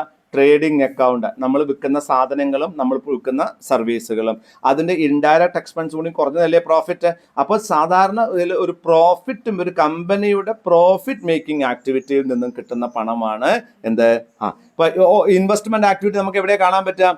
നമുക്ക് ഇൻവെസ്റ്റ്മെന്റ് ആയിട്ട് എവിടെ കാണാൻ പറ്റും? ബാലൻസ് ഷീറ്റിൽ കാണാൻ പറ്റും, അസറ്റ് സൈഡിൽ ഇൻവെസ്റ്റ്മെന്റ് ആക്ടിവിറ്റി. ഫിനാൻസിങ് ആക്ടിവിറ്റിക്ക് എവിടെ ഉണ്ടാവുക? ബാലൻസ് ഷീറ്റിന്റെ ലയബിലിറ്റി സൈഡ്. അപ്പൊ ഏതൊക്കെ സ്റ്റേറ്റ്മെന്റ് ആണ് ക്യാഷ് ഫ്ലോ നമ്മൾ ടച്ച് ചെയ്യുന്നത്? ഇങ്ങനെയൊന്നും നിങ്ങളുടെ ഡിഗ്രിയിലും പ്ലസ് ടുലും പറഞ്ഞിട്ടുണ്ടോ എനിക്ക് അറിയില്ല കേട്ടോ. നമ്മൾ ക്യാഷ് ഫ്ലോ സ്റ്റേറ്റ്മെന്റിനെ ലോജിക്കലി കൺക്ലൂഡ് ചെയ്യാൻ ശ്രമിക്കുകയാണ്. അതുകൊണ്ടാണ് നിങ്ങൾ ഈ പലപ്പോഴും പറയും, രാജീവ് സാറ് ക്ലാസ് എടുക്കുമ്പോൾ കണക്കിനേക്കാളും കൂടുതൽ നമ്മളെ മനസ്സിലാക്കിക്കാനാണ് ശ്രമിക്കുന്നത്. അത് എന്തുകൊണ്ടാന്ന് വെച്ചാൽ ഒരു CA പഠിക്കുന്ന പോലെ എല്ലാം നമ്മൾ പഠിക്കേണ്ടത്. നമുക്ക് ഈ സാധനം ഭയങ്കര കൺഫ്യൂസ്ഡ് ആകാതെ ലോജിക്കലായിട്ട് മനസ്സിലാക്കി പെട്ടെന്ന് ഉത്തരം എഴുതി പോരാൻ പറ്റണം. 3 മണിക്കൂറിന് ആൻസർ ചെയ്യാൻ പറ്റണം. CA ഒരു ഗുണമുണ്ട്. എന്താണെന്ന് അറിയാമോ? അവൻ 1000കണക്കിന് പ്രോബ്ലം അവന്റെ പുസ്തകത്തിലുണ്ട്. ഈ 1000കണക്കിന് പ്രോബ്ലം ചെയ്താലേ അവൻ പാസ്സാവുള്ളൂ. അവന് അത്രയും ഇൻട്രിക്കേറ്റ് കോംപ്ലിക്കേറ്റ് പ്രോബ്ലംസ് അവരാ. നമുക്ക് അങ്ങനെയല്ല വരാം. നമുക്ക് സിമ്പിൾ പ്രോബ്ലംസ് വിത്ത് ലോജിക്കൽ അണ്ടർസ്റ്റാൻഡിംഗ് ആണ് വരാം. അപ്പൊ ലോജിക്കൽ ഇല്ലെങ്കിൽ ആ പ്രോബ്ലം ചെയ്യാൻ പറ്റത്തില്ല. സോ സിമ്പിൾ പ്രോബ്ലം ചെയ്യാനുള്ള ലോജിക്കാണ് നമ്മൾ മനസ്സിലാക്കേണ്ടത്. So will focus on understanding the concept mainly. ഇത് CA ഞാൻ എടുക്കണമെങ്കിൽ ഞാൻ ഇങ്ങനെയല്ല എടുക്കാം. ശുക്ല അഗ്രവാളിന്റെ പുസ്തകം കൊണ്ടുവന്ന് വെച്ചിട്ട് 10,000 പ്രോബ്ലം ഞാൻ അത് ചെയ്യും. ഒരു 500 പ്രോബ്ലം ചെയ്യാൻ തരും. നിങ്ങൾ അങ്ങോട്ട് ചെയ്യും, അങ്ങനെ പഠിക്കും. പക്ഷെ അതിനേക്കാൾ നമുക്ക് അതല്ല ആവശ്യം. നമ്മൾ എന്തിനാ അത് പഠിക്കണേ? Why we are learning this? We have an objective. Why we are learning this? നമുക്ക് ഈ ഫിനാൻഷ്യൽ സ്റ്റേറ്റ്മെന്റ് എഴുതൽ നമ്മുടെ ജോലിയാണോ? അല്ല. നമ്മളുടെ ജോലി എന്താ? ഇത് വായിച്ച് മനസ്സിലാക്കലാണ്. അപ്പൊ അതിന്റെ കൺസെപ്റ്റ് ആണ് നമുക്ക് അറിയണ്ടേ. മനസ്സിലാവുണ്ടോ? അതിന്റെ കൺസെപ്റ്റ് നമുക്ക് അറിഞ്ഞിട്ടില്ലെങ്കിൽ നമ്മൾ കുടുങ്ങി പോകും. നമ്മളൊരു നേഴ്സിനെ പോലെയാണ്. ഒരു ഡോക്ടർക്ക് ഓപ്പറേഷൻ ചെയ്യാൻ അറിയണം, നേഴ്സിന് അറിയേണ്ടതുണ്ടോ? ഇല്ല. അത്രേ ഉള്ളൂ. നമ്മൾക്കൊരു കമ്പനിയിൽ ഒരു കമ്പനി ഫിനാൻഷ്യൽ സ്റ്റേറ്റ്മെന്റ് എഴുതുന്ന സമയത്ത് ആ ഫിനാൻഷ്യൽ സ്റ്റേറ്റ്മെന്റ് അടിയിൽ സൈൻ ചെയ്യുന്ന സമയത്ത് അല്ലെങ്കിൽ ഏതെങ്കിലും കാര്യത്തിൽ നമ്മുടെ ബോർഡ് ഓഫ് ഡയറക്ടേഴ്സിന് ആ ഫിനാൻഷ്യൽ സ്റ്റേറ്റ്മെന്റുമായി ബന്ധപ്പെട്ടൊരു അഭിപ്രായം പറയേണ്ട സമയത്ത് അത് വായിച്ച് മനസ്സിലാക്കി പറയാൻ പറ്റണം. അത് നിങ്ങൾക്ക് എന്ത് വേണം?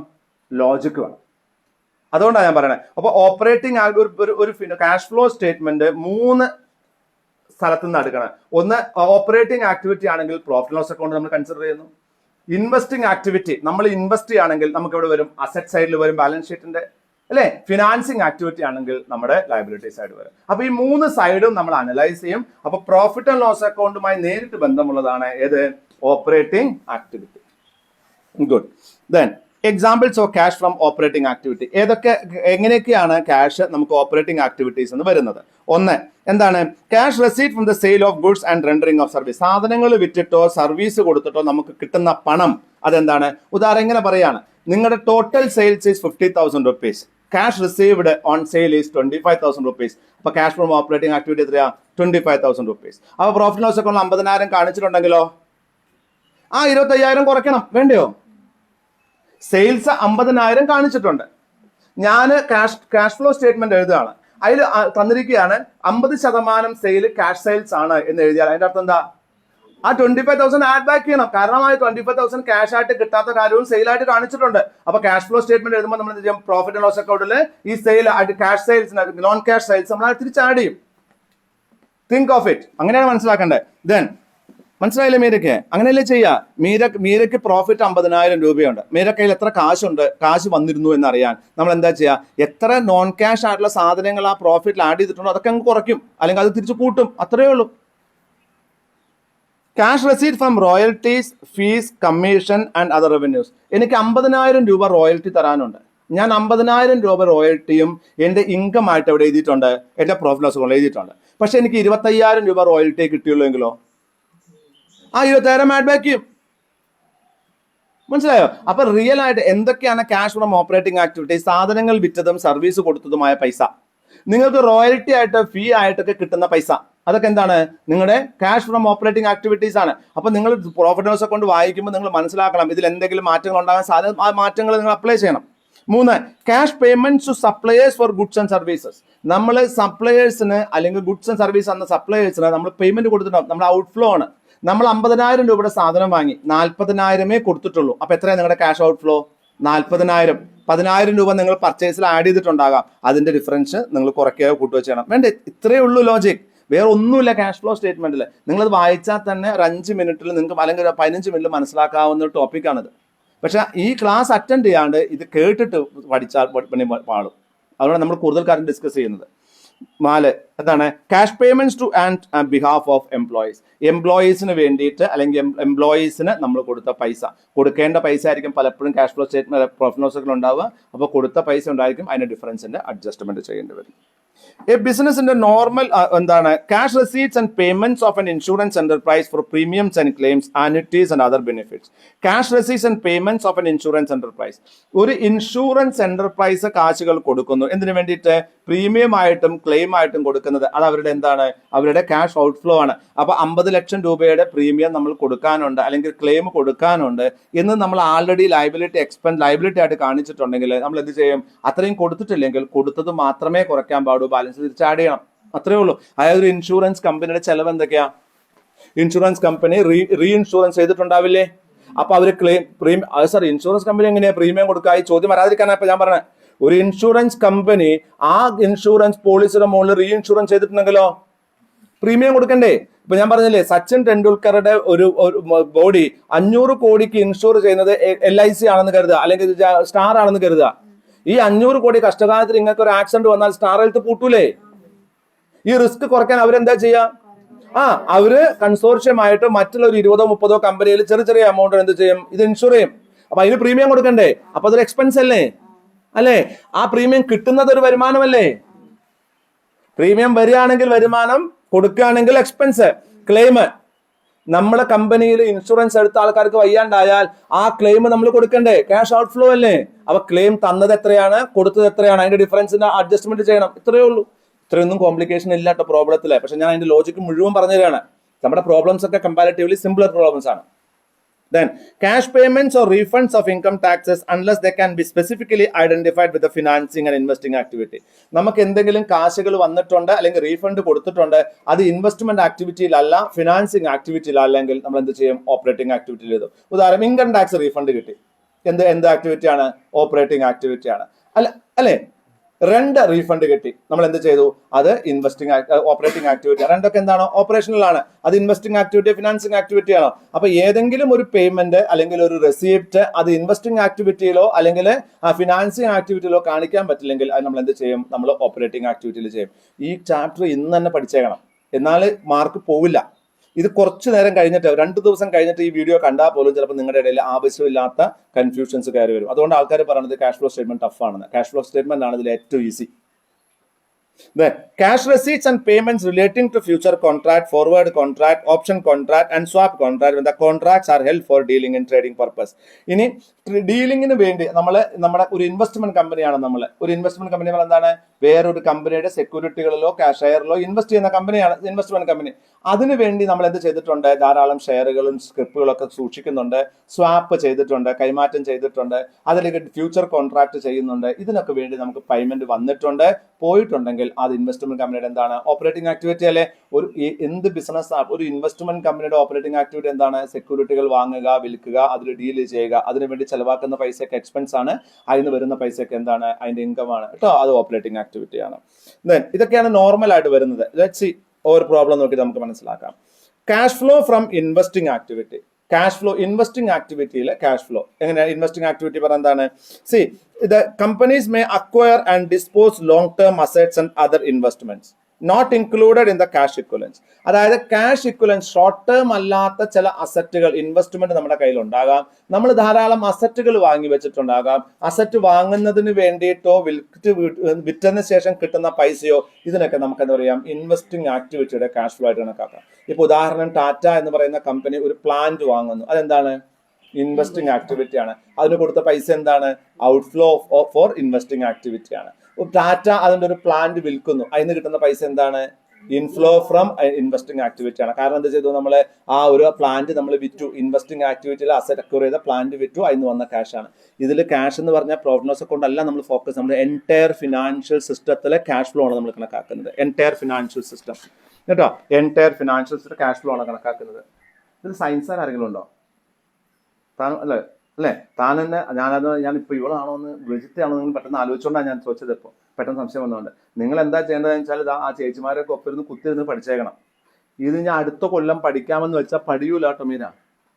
I M making my point very clear. ഇത് അടുത്ത കൊല്ലം, അതായത് ഇനി പരീക്ഷ എഴുതുന്ന തലേദിവസം പഠിക്കാന്ന് വെച്ചാൽ പഠിയൂല. ഇത് ഇപ്പൊ പഠിച്ച് സ്ട്രോങ് ആക്കി വെച്ചാൽ, ഇപ്പൊ ഞാൻ ശുക്ലാഗ്രവാളിന്റെ പുസ്തകം എന്ന് പഠിച്ചതാ, എത്രയോ കാലങ്ങൾക്ക് മുമ്പ് പഠിച്ചതാ.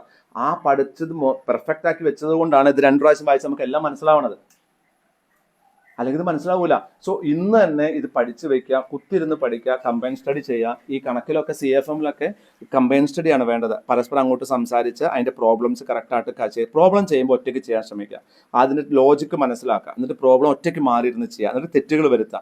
ആ തെറ്റുകൾ എന്തുകൊണ്ട് വന്നു എന്ന് കണ്ടുപിടിക്കുക. ട്രയൽ ആൻഡ് എറർ ആണ് പ്രോബ്ലംസ് പഠിക്കാനുള്ളൊരു വഴി. എത്ര പെർഫെക്റ്റ് ആയിട്ട് തിയറി പഠിക്കുന്ന ആളും തിയറിയിലൊക്കെ പെർഫെക്റ്റ് ആയ ആൾ പ്രോബ്ലത്തിൽ പൊട്ടും. എന്താ കാര്യം എന്ന് വെച്ചാൽ പ്രോബ്ലത്തിൽ പണിയെടുത്ത് പഠിക്കണം. തിയറി മനസ്സിലാക്കിയാൽ മതി, പ്രസന്റ് ചെയ്താൽ മതി. പ്രോബ്ലത്തിൽ നമ്മൾ മനസ്സിലാക്കിയത് അതുപോലെ 10% സെയിൽസ്. ഓക്കെ, 10%. അപ്പോൾ പെട്ടെന്ന് നമ്മുടെ കണക്കിൽ തന്നു ടോട്ടൽ റവന്യൂ ക്രെഡിറ്റ് സെയിൽസ് തന്നു, ടോട്ടൽ റവന്യൂ തന്നു, ക്രെഡിറ്റ് സെയിൽസ് തന്നു. ഇനിയിപ്പോൾ ഇത് ഏതിൻ്റെ 10% എടുക്കണം? പെട്ടു. കാരണം 10% അത് സെയിൽസ് നമുക്കറിയാം. പക്ഷെ വാട്ട് ഈസ് ടോട്ടൽ റവന്യൂ ആണോ സെയിൽ, അതോ ക്രെഡിറ്റ് സെയിൽസ് ആണോ റവന്യൂ എടുക്കണം നമുക്കറിയില്ല. എന്തുകൊണ്ടാണ് അതറിയാതിരുന്നത്? നമ്മൾ ചെയ്തിട്ടില്ല. അപ്പോൾ problem you need to work out on the problem. ടാക്സിലും CFMലും നിങ്ങൾക്ക് പണി കിട്ടണമെന്നുണ്ടെങ്കിൽ നിങ്ങൾ ചെയ്യേണ്ടത് എന്താണ്? പ്രോബ്ലം ചെയ്തേ മതിയാവും. മസ്റ്റ് ഡു കേട്ടോ, കുത്തിരുന്ന് ചെയ്തോ. Investing activity. അപ്പൊ അസറ്റുകൾ അല്ലെങ്കിൽ മറ്റ് ഷോർട്ട് ടേം അല്ലാത്ത ഇൻവെസ്റ്റ്മെന്റുകൾ വിറ്റ് കിട്ടുന്ന പൈസ.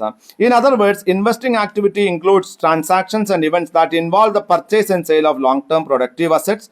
Example land and building, plant and machinery not held for resale and other investment.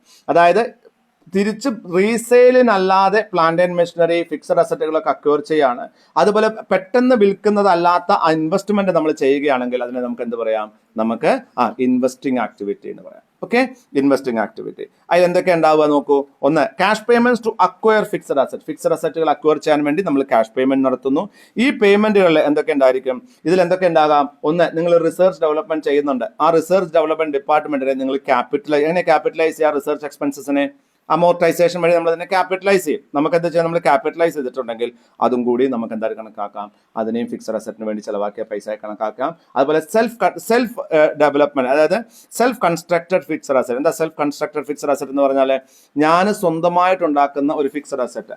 ഞാൻ ഈ ആക്ടർ സൂര്യ ഉണ്ടല്ലോ, ആക്ടർ സൂര്യ, ഈ സൂര്യയുടെ ഒരു പ്രോഗ്രാം കണ്ട്, അതിലൊരു പയ്യൻ അയാളറിയില്ല, ഈ അഗരം എന്നെന്തോ പറഞ്ഞിട്ട്, അഗരം അല്ലെ, അങ്ങനെ ഒരു പ്രോഗ്രാം ഉണ്ട് അദ്ദേഹത്തിന്. അദ്ദേഹം ആയിരക്കണക്കിന് കുട്ടികളെ പഠിപ്പിക്കുന്നുണ്ട്. അദ്ദേഹം മുമ്പിൽ നിന്നിട്ട് പലരും ഫണ്ട് ജനറേറ്റ് ചെയ്ത് പഠിപ്പിക്കുന്നുണ്ട്. കാരണം തമിഴ്നാട്ടിലെ ലീഡിംഗ് ആയിട്ടുള്ള എല്ലാ കോളേജുകളും അയാളുടെ കുട്ടികളെ പഠിപ്പിക്കുന്നുമുണ്ട്. ഓക്കെ, അപ്പൊ അതിന്റെ ഒരു പ്രോഗ്രാം ഞാൻ കണ്ടു. ഈ പ്രോഗ്രാമിൽ ഒരു പയ്യൻ, ഈ ചെന്നൈയിലുള്ള ഒരു പയ്യനാണ്, അവനൊരു ബൈക്ക് ഉണ്ടാക്കിയിട്ടുണ്ട്. ഒരു ബൈക്ക്, അതായത് ഒരു ചെറിയൊരു സ്കൂട്ടർ. അത് ആക്ച്വലി അയാൾ വാങ്ങിയതല്ല, അതെന്താണ്, സെൽഫ് കൺസ്ട്രക്റ്റഡ് അസറ്റ് ആണ്. അതിനു വേണ്ടിയ ചെലവ് അയാളുടെ ഇൻവെസ്റ്റ്മെന്റ് ആക്ടിവിറ്റിയാണ്, ഔട്ട്ഫ്ലോ ഫോർ ഇൻവെസ്റ്റ്മെന്റ് ആക്ടിവിറ്റിയാണ്. മനസ്സിലായി പറഞ്ഞത്? അതായത് ഒരു കമ്പനി അവർക്ക് വേണ്ടി ഒരു അസറ്റ് സ്വയം ഉണ്ടാക്കുകയാണെങ്കിൽ അതിന്റെ ചെലവും നമ്മൾ എന്തായിട്ട് കണക്കാക്കും, ഇൻവെസ്റ്റ്മെന്റ് ആക്ടിവിറ്റി ആയി കണക്കാക്കും. അതുപോലെ തന്നെ ഒരു റിസർച്ച് ആൻഡ് ഡെവലപ്മെന്റ് നടത്തിയിട്ട് നമ്മൾ എന്ത് ചെയ്യുന്നു, ക്യാപിറ്റലൈസ് ചെയ്യുന്നു. എപ്പോഴാണ് ക്യാപിറ്റലൈസ് ചെയ്യുക? ഒരു മോളിക്യൂൾ, ഒരു ഫാർമ കമ്പനിയാണ്, ഒരു മോളിക്യൂൾ ഡെവലപ്പ് ചെയ്യുന്നു. ആ മോളിക്യൂൾ ഡെവലപ്പ് ചെയ്യാൻ ശമ്പളമൊക്കെ നമ്മൾ എക്സ്പെൻസ് ആയി കൊടുത്തു. ആ മോളിക്യൂൾ ഡെവലപ്പ് ചെയ്ത് ആ മോളിക്യൂളിനെ നമ്മൾ, മോളിക്യൂൾ എന്ന് പറഞ്ഞതാണ് ഒരു ഡെഫിനിഷൻ അല്ലെ, ഒരു കോമ്പോസിഷൻ. ആ മോളിക്യൂളിനെ നമ്മൾ ക്യാപിറ്റലൈസ് ചെയ്യുന്നു, ക്യാപിറ്റൽ ഇൻവെസ്റ്റ്മെന്റ് ആക്കി മാറ്റുന്നു, നമ്മുടെ അസറ്റ് ആക്കി മാറ്റുന്നു, പേറ്റന്റ് ആക്കി മാറ്റുന്നു, ട്രേഡ് മാർക്ക് ആക്കി മാറ്റുന്നു. അതൊക്കെ എന്താണ്, ഇൻവെസ്റ്റ്മെന്റ് ആക്ടിവിറ്റിയാണ്. ഉദാഹരണം, ഞാനൊരു പേറ്റന്റ് പണിയെടുക്കുകയാണ്. ആ പേറ്റന്റിന്റെ പണിയെടുക്കുമ്പോഴൊക്കെ നമ്മുടെ റവന്യൂ ആക്ടിവിറ്റി ആയിട്ടാണ് കണക്കാക്കുക, ഓപ്പറേറ്റിംഗ് ആക്ടിവിറ്റി ആയിട്ടാണ് കണക്കാക്കുക.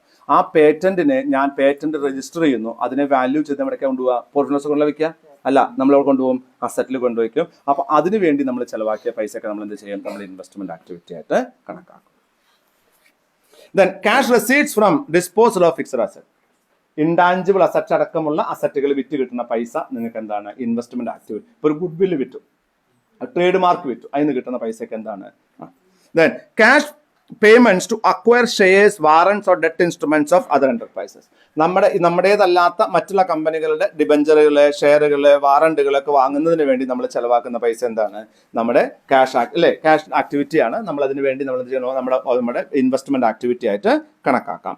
Then cash receipt from disposal, ആ അസറ്റുകൾ വിറ്റ് കിട്ടുന്ന പൈസ നിങ്ങളുടെ റെസീപ്റ്റ് ആയിട്ട് കണക്കാക്കും. Cash advances and loan made to third parties, നമ്മുടെ കയ്യിൽ കുറച്ച് കാശ് ഉണ്ടായിരുന്നു, ആ കാശ് നമ്മൾ കുറെ ആൾക്കാർക്ക് ലോൺ കൊടുത്തിട്ടുണ്ട് അല്ലെങ്കിൽ ഫണ്ട് ചെയ്തിട്ടുണ്ടെങ്കിൽ നമ്മുടെ ക്യാഷ് ഔട്ട്ഫ്ലോ ആണത്, സംശയമൊന്നുമില്ല. ഇവിടെ നോക്കൂ, നിങ്ങളുടെ നോർമൽ ലോജിക്കൽ കൺക്ലൂഷൻസ് ഒന്നും വേണ്ട. ഞാൻ എൻ്റെ കയ്യിൽ ഒരു 50,000 രൂപ ഉണ്ടായിരുന്നു, ഒരു ബന്ധവും ഇല്ലാത്ത ഒരാൾക്ക് 10,000 രൂപ കൊടുത്താൽ അതിന്റെ ക്യാഷ് ഫ്ലോ അല്ലേ? ബിസിനസ്സുമായിട്ട് ബന്ധമുണ്ടോ എന്നുള്ള ലോജിക്കൽ അണ്ടർസ്റ്റാൻഡിങ് അല്ല വേണ്ടത്. കാശ് വന്നിട്ടുണ്ടോ കാശ് പോയിട്ടുണ്ടോ എന്ന് മാത്രം ആലോചിക്കുക. ക്യാഷ് ഫ്ലോ സ്റ്റേറ്റ്മെന്റ് ഒരു സ്റ്റേറ്റ്മെന്റ് ആണ്. ഇത് എഴുതാൻ ഒരു മെത്തേഡ് ഒന്നുമില്ല. ഇത് എഴുതുന്ന മെത്തേഡ് ഏത് മെത്തേഡിലാണോ എഴുതുന്നത്, ഏത് മെത്തേഡ് ആയാലും നിങ്ങളുടെ ക്യാഷ് വന്നിട്ടുണ്ടോ പോയിട്ടുണ്ടോ എന്നറിയലാണ്. ഉദാഹരണം, എൻ്റെ കയ്യിൽ 50,000 രൂപ ഉണ്ടായിരുന്നു, 5,000 രൂപ വീണുപോയി. ക്യാഷ് ഫ്ലോ സ്റ്റേറ്റ്മെന്റ് എഴുതാണെങ്കിൽ ഞാൻ പറയും, മിസ്പ്ലേസ്ഡ് 5,000 ക്യാഷ് മിസ്പ്ലേസ്ഡ്. അതിന്റെ ക്യാഷ് ഫ്ലോ ആണ്. കാരണം എൻ്റെ നിന്ന് പോയത്, എൻ്റെ റിയൽ ക്യാഷ് അറിയെങ്കിൽ അതുകൂടി കണക്കാക്കണ്ടേ ഞാൻ, വേണ്ടേ? ഡ്രോയിങ്സ്, 50,000 രൂപ കാശ് ഉണ്ടായിരുന്നു, അതിൽ 10,000 രൂപ ഓണത്തിന് വേണ്ടി വീട്ടിലേക്ക് സാധനം വാങ്ങാൻ വേണ്ടി ഞാൻ എടുത്തു. ക്യാഷ് ഫ്ലോ സ്റ്റേറ്റ്മെന്റ് അത് എഴുതണോ വേണ്ടയോ? ക്യാഷ് ഔട്ട് ഫ്ലോ അല്ലേ അത്? അപ്പൊ ഇവിടെ എഴുതണ്ടേ? മുൻസിഫിന്റെ കയ്യിൽ 50,000 രൂപ കമ്പനിയുടെ പൈസയുണ്ട്. മുൻസിപ്പൽ ഒരു 10,000 ഉറുപ്പ് എടുത്തിട്ട് നിങ്ങളുടെ നാട്ടിലെ ഒരു പള്ളിയിൽ പെരുന്നാളിന് സംഭാവന കൊടുത്തു. ക്യാഷ് ഫ്ലോ സ്റ്റേറ്റ്മെന്റ് എഴുതുമ്പോൾ അത് എഴുതണോ വേണ്ടയോ? അത് നിങ്ങളുടെ പേഴ്സണൽ കപ്പാസിറ്റിയിൽ കൊടുത്താണെങ്കിലും നിങ്ങൾ എഴുതണ്ടേ? അത്രേ ഉള്ളൂ. ഇവിടെ ലോജിക്ക് എന്തേ ഉള്ളാക്കില്ല. ലോജിക്ക് കാശ് വന്നിട്ടുണ്ടോ കാശ് പോയിട്ടുണ്ടോ എന്ന് മാത്രമാണ് നോക്കേണ്ടത്. What is the impact of specified transaction on cash flow, അത്ര അറിയേണ്ടുള്ളൂ. ഉണ്ടെങ്കിൽ അത് ഇൻഫ്ലോ ആണോ ഔട്ട്ഫ്ലോ ആണോ. അപ്പോൾ ഓരോ ട്രാൻസാക്ഷനിലും കാശ് വന്നിട്ടുണ്ടോ ഇല്ലയോ എന്ന് നോക്കുക. അതിനെ 3 ആക്ടിവിറ്റിയിൽ ഏതെങ്കിലും ഒരു ആക്ടിവിറ്റിയിൽ ഫിറ്റ് ചെയ്യുക. അത്രയേ ഉള്ളൂ നിങ്ങളുടെ ജോലി, വേറെ ഒന്നുമില്ല ഇതില്. ഒരു ട്രാൻസാക്ഷൻ വായിക്കുമ്പോൾ, ഒരു എൻട്രി വായിക്കുമ്പോൾ കാശ് വന്നിട്ടുണ്ടോ കാശ് പോയിട്ടുണ്ടോ, കാശ് വന്നിട്ടുണ്ട്. കാശ് വന്നിട്ടുണ്ടെങ്കിൽ ഇത് ഓപ്പറേറ്റിംഗ് ആക്ടിവിറ്റി ആണോ, ഫിനാൻസിങ് ആക്ടിവിറ്റി ആണോ, ഇൻവെസ്റ്റിംഗ് ആക്ടിവിറ്റി, ഇത്രയേ ഉള്ളൂ. അതല്ലാതെ അനാവശ്യമായിട്ടുള്ള തിയറീസും ടെൻഷൻസും ഒന്നും ക്യാഷ് ഫ്ലോ സ്റ്റേറ്റ്മെന്റിൽ ഇല്ല. It is one of the simplest statement.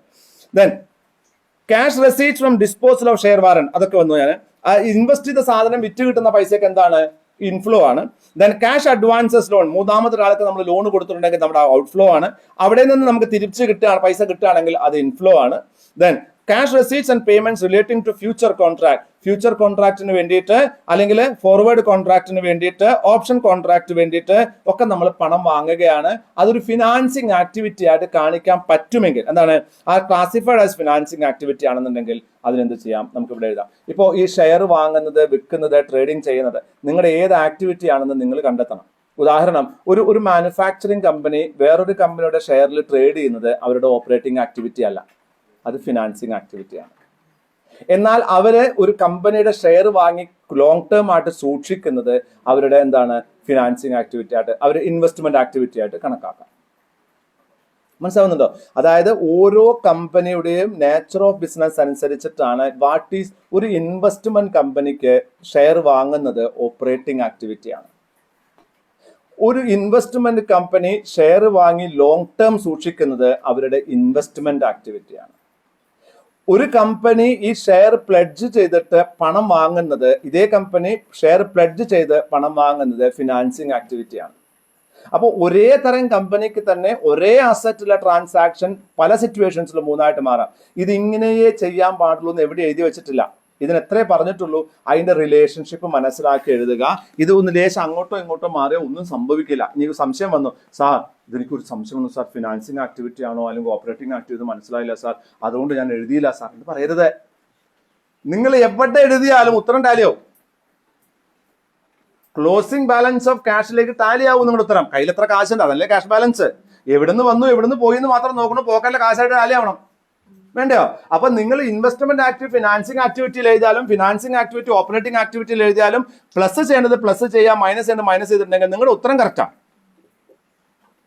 അപ്പൊ ഫൈനൽ ആൻസർ റിലവന്റ് അല്ല. റിലവന്റ് എന്താണ്, നിങ്ങളുടെ ട്രീറ്റ്മെന്റ് ആണ്. അപ്പൊ ആ ട്രീറ്റ് ചെയ്യാണ്, നിങ്ങൾ അതിനെ ട്രീറ്റ് ചെയ്യാണ്. ഒരു കമ്പനി, ഒരു ഇൻവെസ്റ്റ്മെന്റ് കമ്പനി ഷെയർ വാങ്ങി വിറ്റു കിട്ടിയ കാശിനെ നിങ്ങൾ ഓപ്പറേറ്റിംഗ് ആക്ടിവിറ്റി ആയിട്ട് കണക്കാക്കി. അതേപോലെ ഒരു കമ്പനി ഒരു 5000 ഷെയറിൽ ഒരു 15 കൊല്ലത്തേക്ക് ഇൻവെസ്റ്റ് ചെയ്തു ഒരു കമ്പനിയുടെ, നിങ്ങൾ അതിന് ഇൻവെസ്റ്റ്മെന്റ് ആക്ടിവിറ്റി ആയിട്ട് കണക്കാക്കി. നിങ്ങൾ നോട്ട് എഴുതിയാൽ മതി, I M treating this particular entry as investment activity as this is A long term investment. ഒരു ഇൻവെസ്റ്റ്മെന്റ് കമ്പനിയാണ്, ഷെയറിൽ ഇൻവെസ്റ്റ് ചെയ്യുന്നതും ഡിബഞ്ചറിൽ ഇൻവെസ്റ്റ് ചെയ്യുന്നത് എന്താണ്, operating ആക്ടിവിറ്റിയാണ്.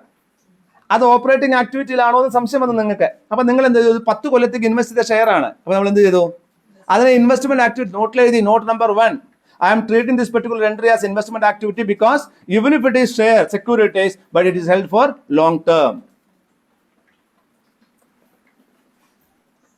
Then cash receipts and payments relating to future contract. ഞാൻ പറഞ്ഞു. ഇനി cash from financing activity. എന്താണ് financing activity എന്ന് പറഞ്ഞാൽ, കമ്പനിയുടെ സൈസ്, കമ്പോസിഷൻ, അതായത് ക്യാപിറ്റൽ വർദ്ധിക്കുക അല്ലെങ്കിൽ ലോൺ വർദ്ധിക്കുക, ബോറോയിങ് വർദ്ധിക്കുക എന്ന ട്രാൻസാക്ഷനൊക്കെ നമുക്ക് എന്ത് പറയാം, ഫിനാൻസിങ് ആക്ടിവിറ്റി ആയിട്ട് പറയാം.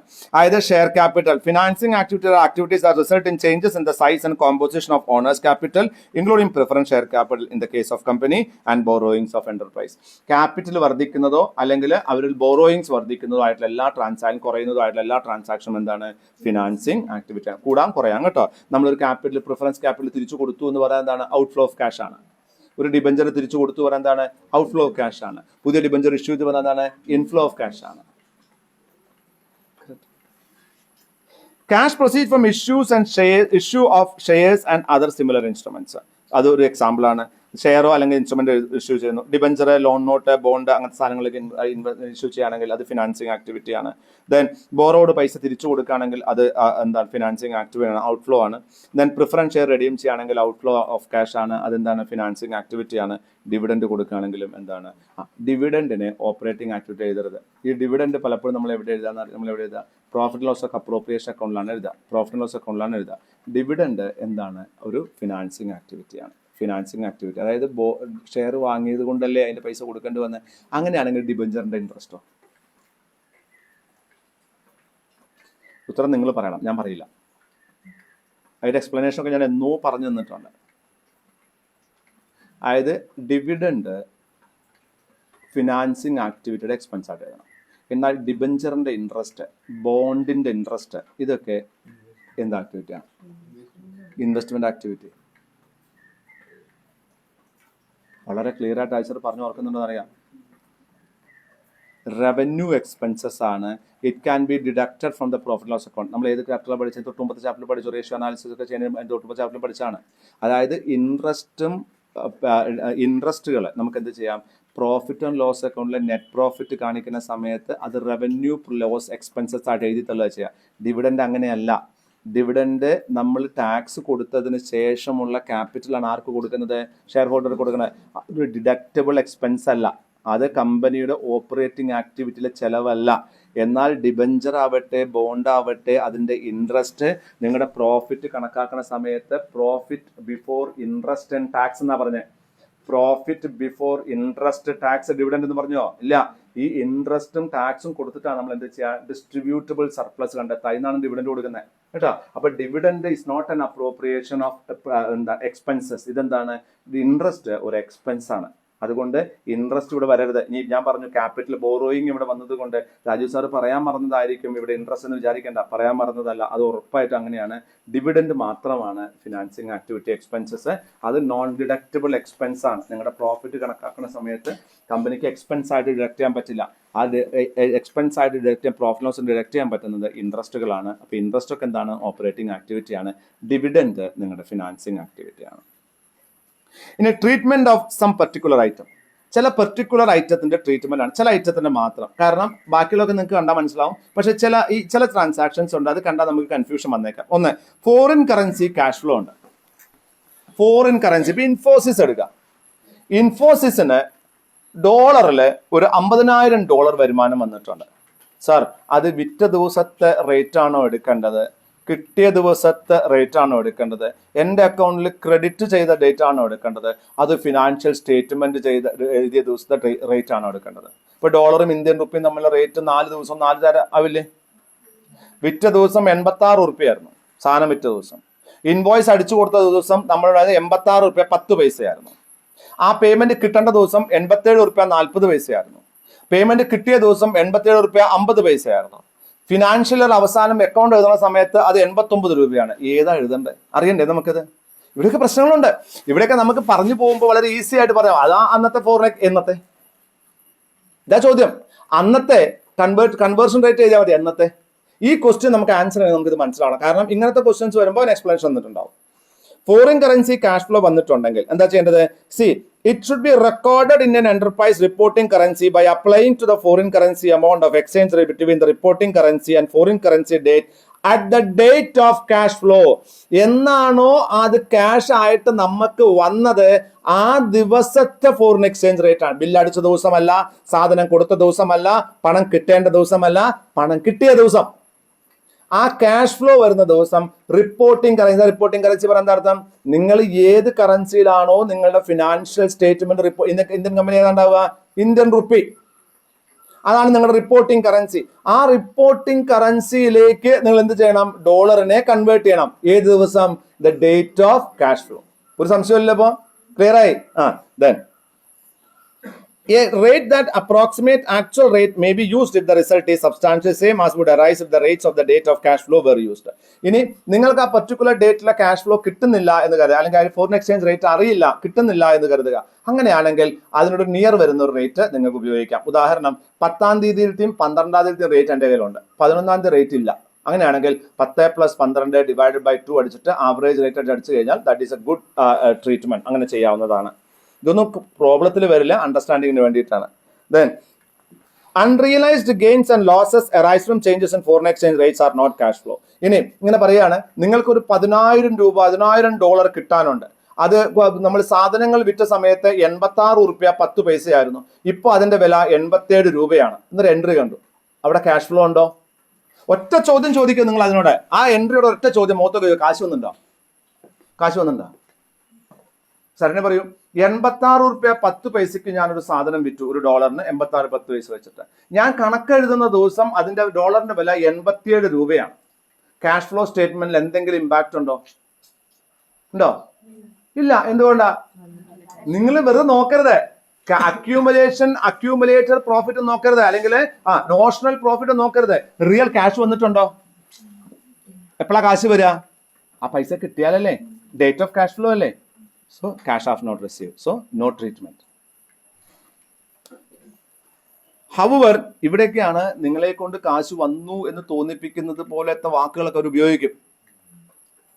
അതിലെഴുതും the company follows accrual system of accounting, so the company has already accounted it എന്നൊക്കെ കാണിക്കും.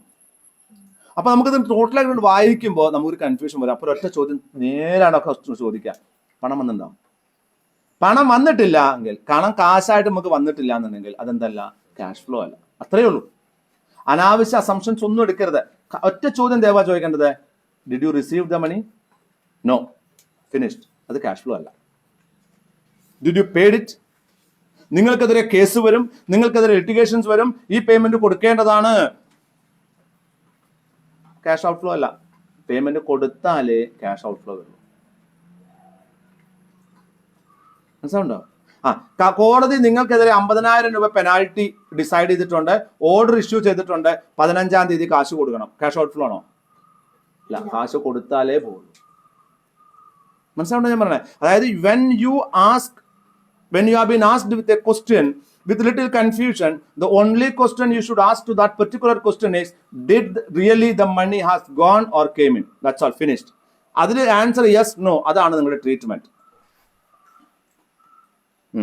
However, the effect of exchange rate cash and cash equivalents held or due in foreign currency is reported in cash flow statements in order to reconcile cash and cash equivalents at the beginning and end of the period. The effect of exchange rate changes on cash and cash equivalents held or due in foreign currency is reported in cash flow statement. വളരെ ശ്രദ്ധിക്കേണ്ട കാര്യമാണ്. എൻ്റെ കയ്യിൽ opening ആയിട്ട് ഒരു $10,000 ഉണ്ട്, cash ആയിട്ട് ഇരിപ്പുണ്ട്. ക്യാഷ് ഓർ ക്യാഷ് ഇക്വലൻസിൽ $10,000 ഉണ്ട്. അതിന് ആ ഓപ്പണിംഗ് 1 ഏപ്രിൽ 2024 അതിൻ്റെ വില 86 രൂപയാണ്. ഈ ഡോളർ ഞാൻ ഉപയോഗിച്ചിട്ടില്ല. ഇപ്പോൾ എൻ്റെ കയ്യിൽ ഈ $10,000 ഉണ്ട്. 31 മാർച്ച് 2025 ഈ $10,000 ഉണ്ട്. ഇതിൻ്റെ ഇപ്പോഴത്തെ വില 87 രൂപയാണ്. ഏത് രൂപ കാണിക്കുക നിങ്ങൾ? എത്ര രൂപ കാണിക്കുക? 86.10 ആണോ 87 ആണോ? എനിക്കറിയണ്ട. 87 കാണിക്കണം. എന്തുകൊണ്ടാ? അത് ക്യാഷിലാണുള്ളത്, ക്യാഷ് ഇക്വലന്റിലാണുള്ളത്. കയ്യിൽ കാശുണ്ട്, അതിന്റെ വാല്യൂ കൂടിയിട്ടുണ്ട്. ഇന്ന് വിറ്റാൽ നിങ്ങൾക്ക് എത്ര കിട്ടും? മനസ്സിലാവുണ്ടോ? അതായത് ഒരു ഫോറിൻ കറൻസി ഇൻഫ്ലോ ആണെങ്കിൽ ക്യാഷ് വന്ന ദിവസത്തെ എക്സ്ചേഞ്ച് റേറ്റ് എടുക്കണം. Foreign currency in cash in hand ആയിട്ടിരിക്കുന്നുണ്ടെങ്കിൽ അതിന്റെ എക്സ്ചേഞ്ച് റേറ്റുള്ള ഫ്ലക്ച്വേഷൻ നിങ്ങൾ അക്കൗണ്ട് ചെയ്യണം. അത് കുറയാണ് ചെയ്തില്ലെങ്കിൽ ആ കുറവ് cash outflow due to loss of cash due to എന്താണ് foreign exchange rate fluctuation from 87 to 86 ഇത്ര നഷ്ടം ഉണ്ടായിട്ടുണ്ട് എഴുതണം. അങ്ങനെ തന്നെയല്ലേ ശരി? അങ്ങനെയല്ലേ ശരി? Reporting of foreign currency cash flow. Cash from arise from transaction foreign currency ആണെങ്കിൽ എന്നാണോ ആ ക്യാഷ് ഫ്ലോ വന്നത് അന്നത്തെ ട്രാൻസാക്ഷൻ റേറ്റ് എടുക്കുക. ഇനി കയ്യിലുള്ള കാശിന്റെ ഇതാണെങ്കിൽ അത് ഡെഫിനറ്റ് ആയിട്ടും നമ്മൾ എന്ത് ചെയ്യണം? അത് കാണിക്കണം. റീകൺസിലേഷൻ ചെയ്തിരിക്കണം. എന്താ റീകൺസിലേഷൻ പറഞ്ഞാൽ? അത് കൂട്ടുകയോ കുറയ്ക്കുകയോ ചെയ്യണം. ഗുഡ്. Extra ordinary item. എന്താ എക്സ്ട്രാ ഓർഡിനറി ഐറ്റം? നമ്മുടെ ബിസിനസ് ട്രാൻസാക്ഷൻ അല്ലാത്ത ചില അപ്രതീക്ഷിതമായ ചില ട്രാൻസാക്ഷൻസ് വന്നേക്കാം. ഉദാഹരണം ഞാൻ പറയട്ടെ. നമ്മുടെ ഒരു ഫാക്ടറി തീകത്തലുണ്ടായി, അതിനുവേണ്ടി ഞാൻ 50,000 രൂപ ചെലവാക്കി. അത് ഓപ്പറേറ്റിംഗ് ആക്ടിവിറ്റി ആണോ? ഇൻവെസ്റ്റ്മെന്റ് ആക്ടിവിറ്റി ആണോ? ഫിനാൻസിങ് ആക്ടിവിറ്റി ആണോ? അല്ല. അത് നമ്മൾ അപ്രതീക്ഷിതമായ ഒരു സംഭവമാണ്. ഒരു അമ്പലത്തിന് വേണ്ടി, അല്ലെങ്കിൽ ഇങ്ങനെ പറയാം, COVID-19 വേണ്ടി ഞാൻ ഒരു 500 കോടി രൂപ ഗവൺമെന്റിന് കൊടുത്തു. അതെന്ത് ആക്ടിവിറ്റിയാണ്? ഓപ്പറേറ്റിംഗ് ആണോ? ഫിനാൻസിങ് ആണോ?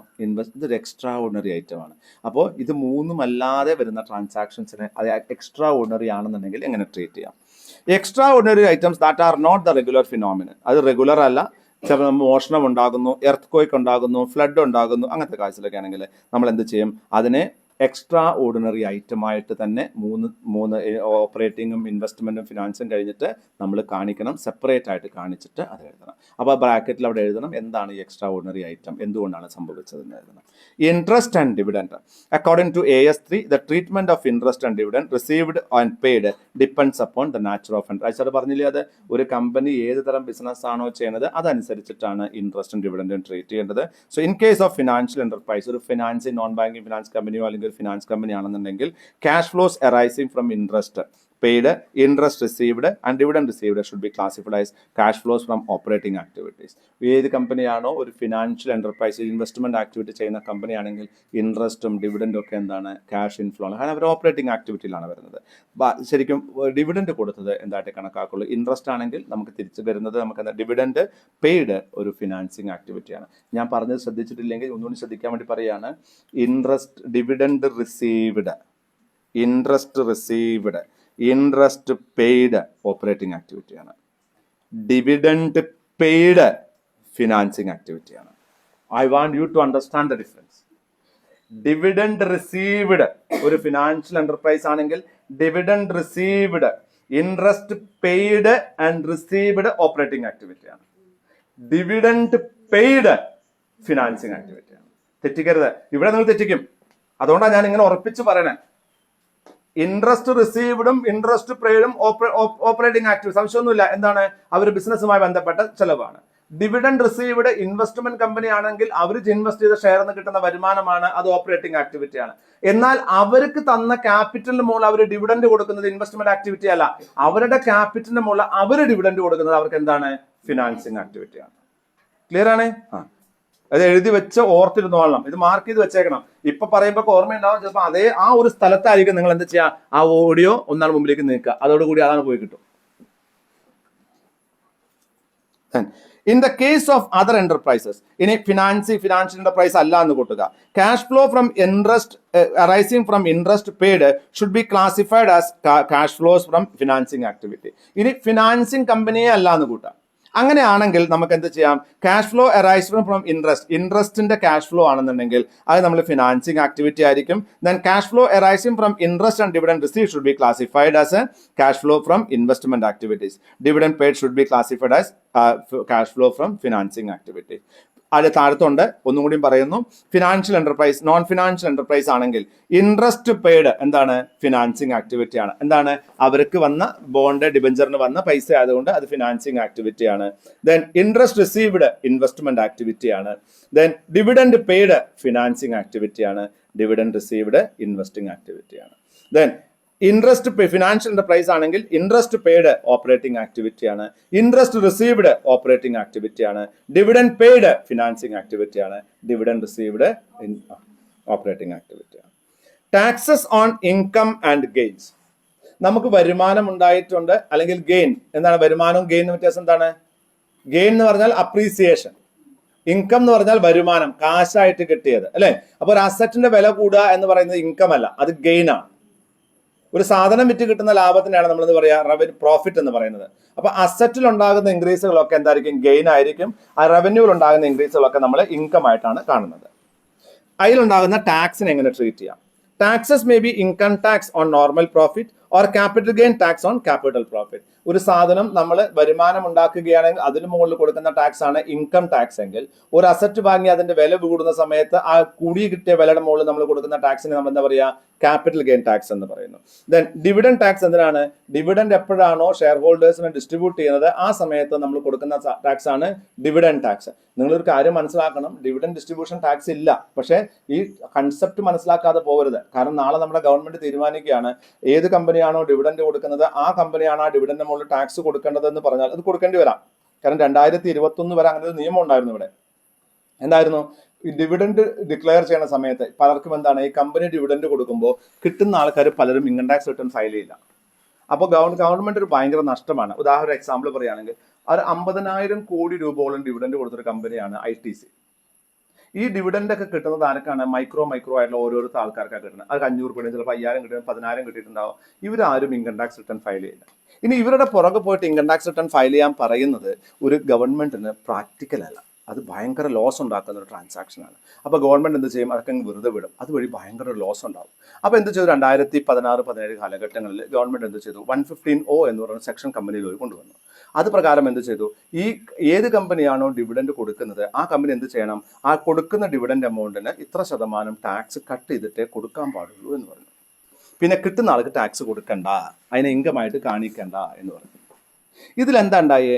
ഈ കമ്പനികൾക്കൊക്കെ ഒരു ഹ്യൂജ് ടാക്സ് ബേർഡൻ. ഡിവിഡൻഡ് കൊടുത്താൽ മാത്രം പോരാ, അവരുടെ ഇൻകം ടാക്സ്, അവരുടെ എത്രമാത്രം ടാക്സ് ഉണ്ടെന്ന് കണക്കാക്കണം. ആ ടാക്സ് കാൽക്കുലേറ്റ് ചെയ്ത് ഗവൺമെന്റിന് അടയ്ക്കണം. ഇത് വലിയൊരു പണിയായി മാറി.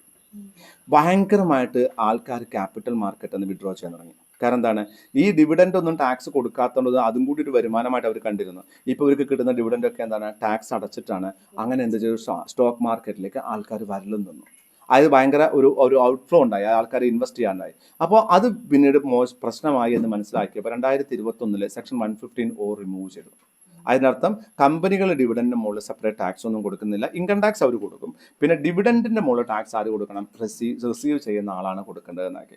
അതുവഴി എന്തുണ്ടായി, ഈ കിട്ടുന്ന ആൾക്കാർ ഇപ്പോൾ ഇർഫാൻ ഒരു 500 രൂപ കിട്ടുമ്പോൾ കമ്പനി അതിന് 50 രൂപ ടാക്സ് പിടിച്ചിട്ടാ തരുന്നെങ്കിൽ തനിക്ക് 450 കിട്ടുള്ളൂ. തനിക്കത് വിഷമം ഉണ്ടാക്കില്ലേ?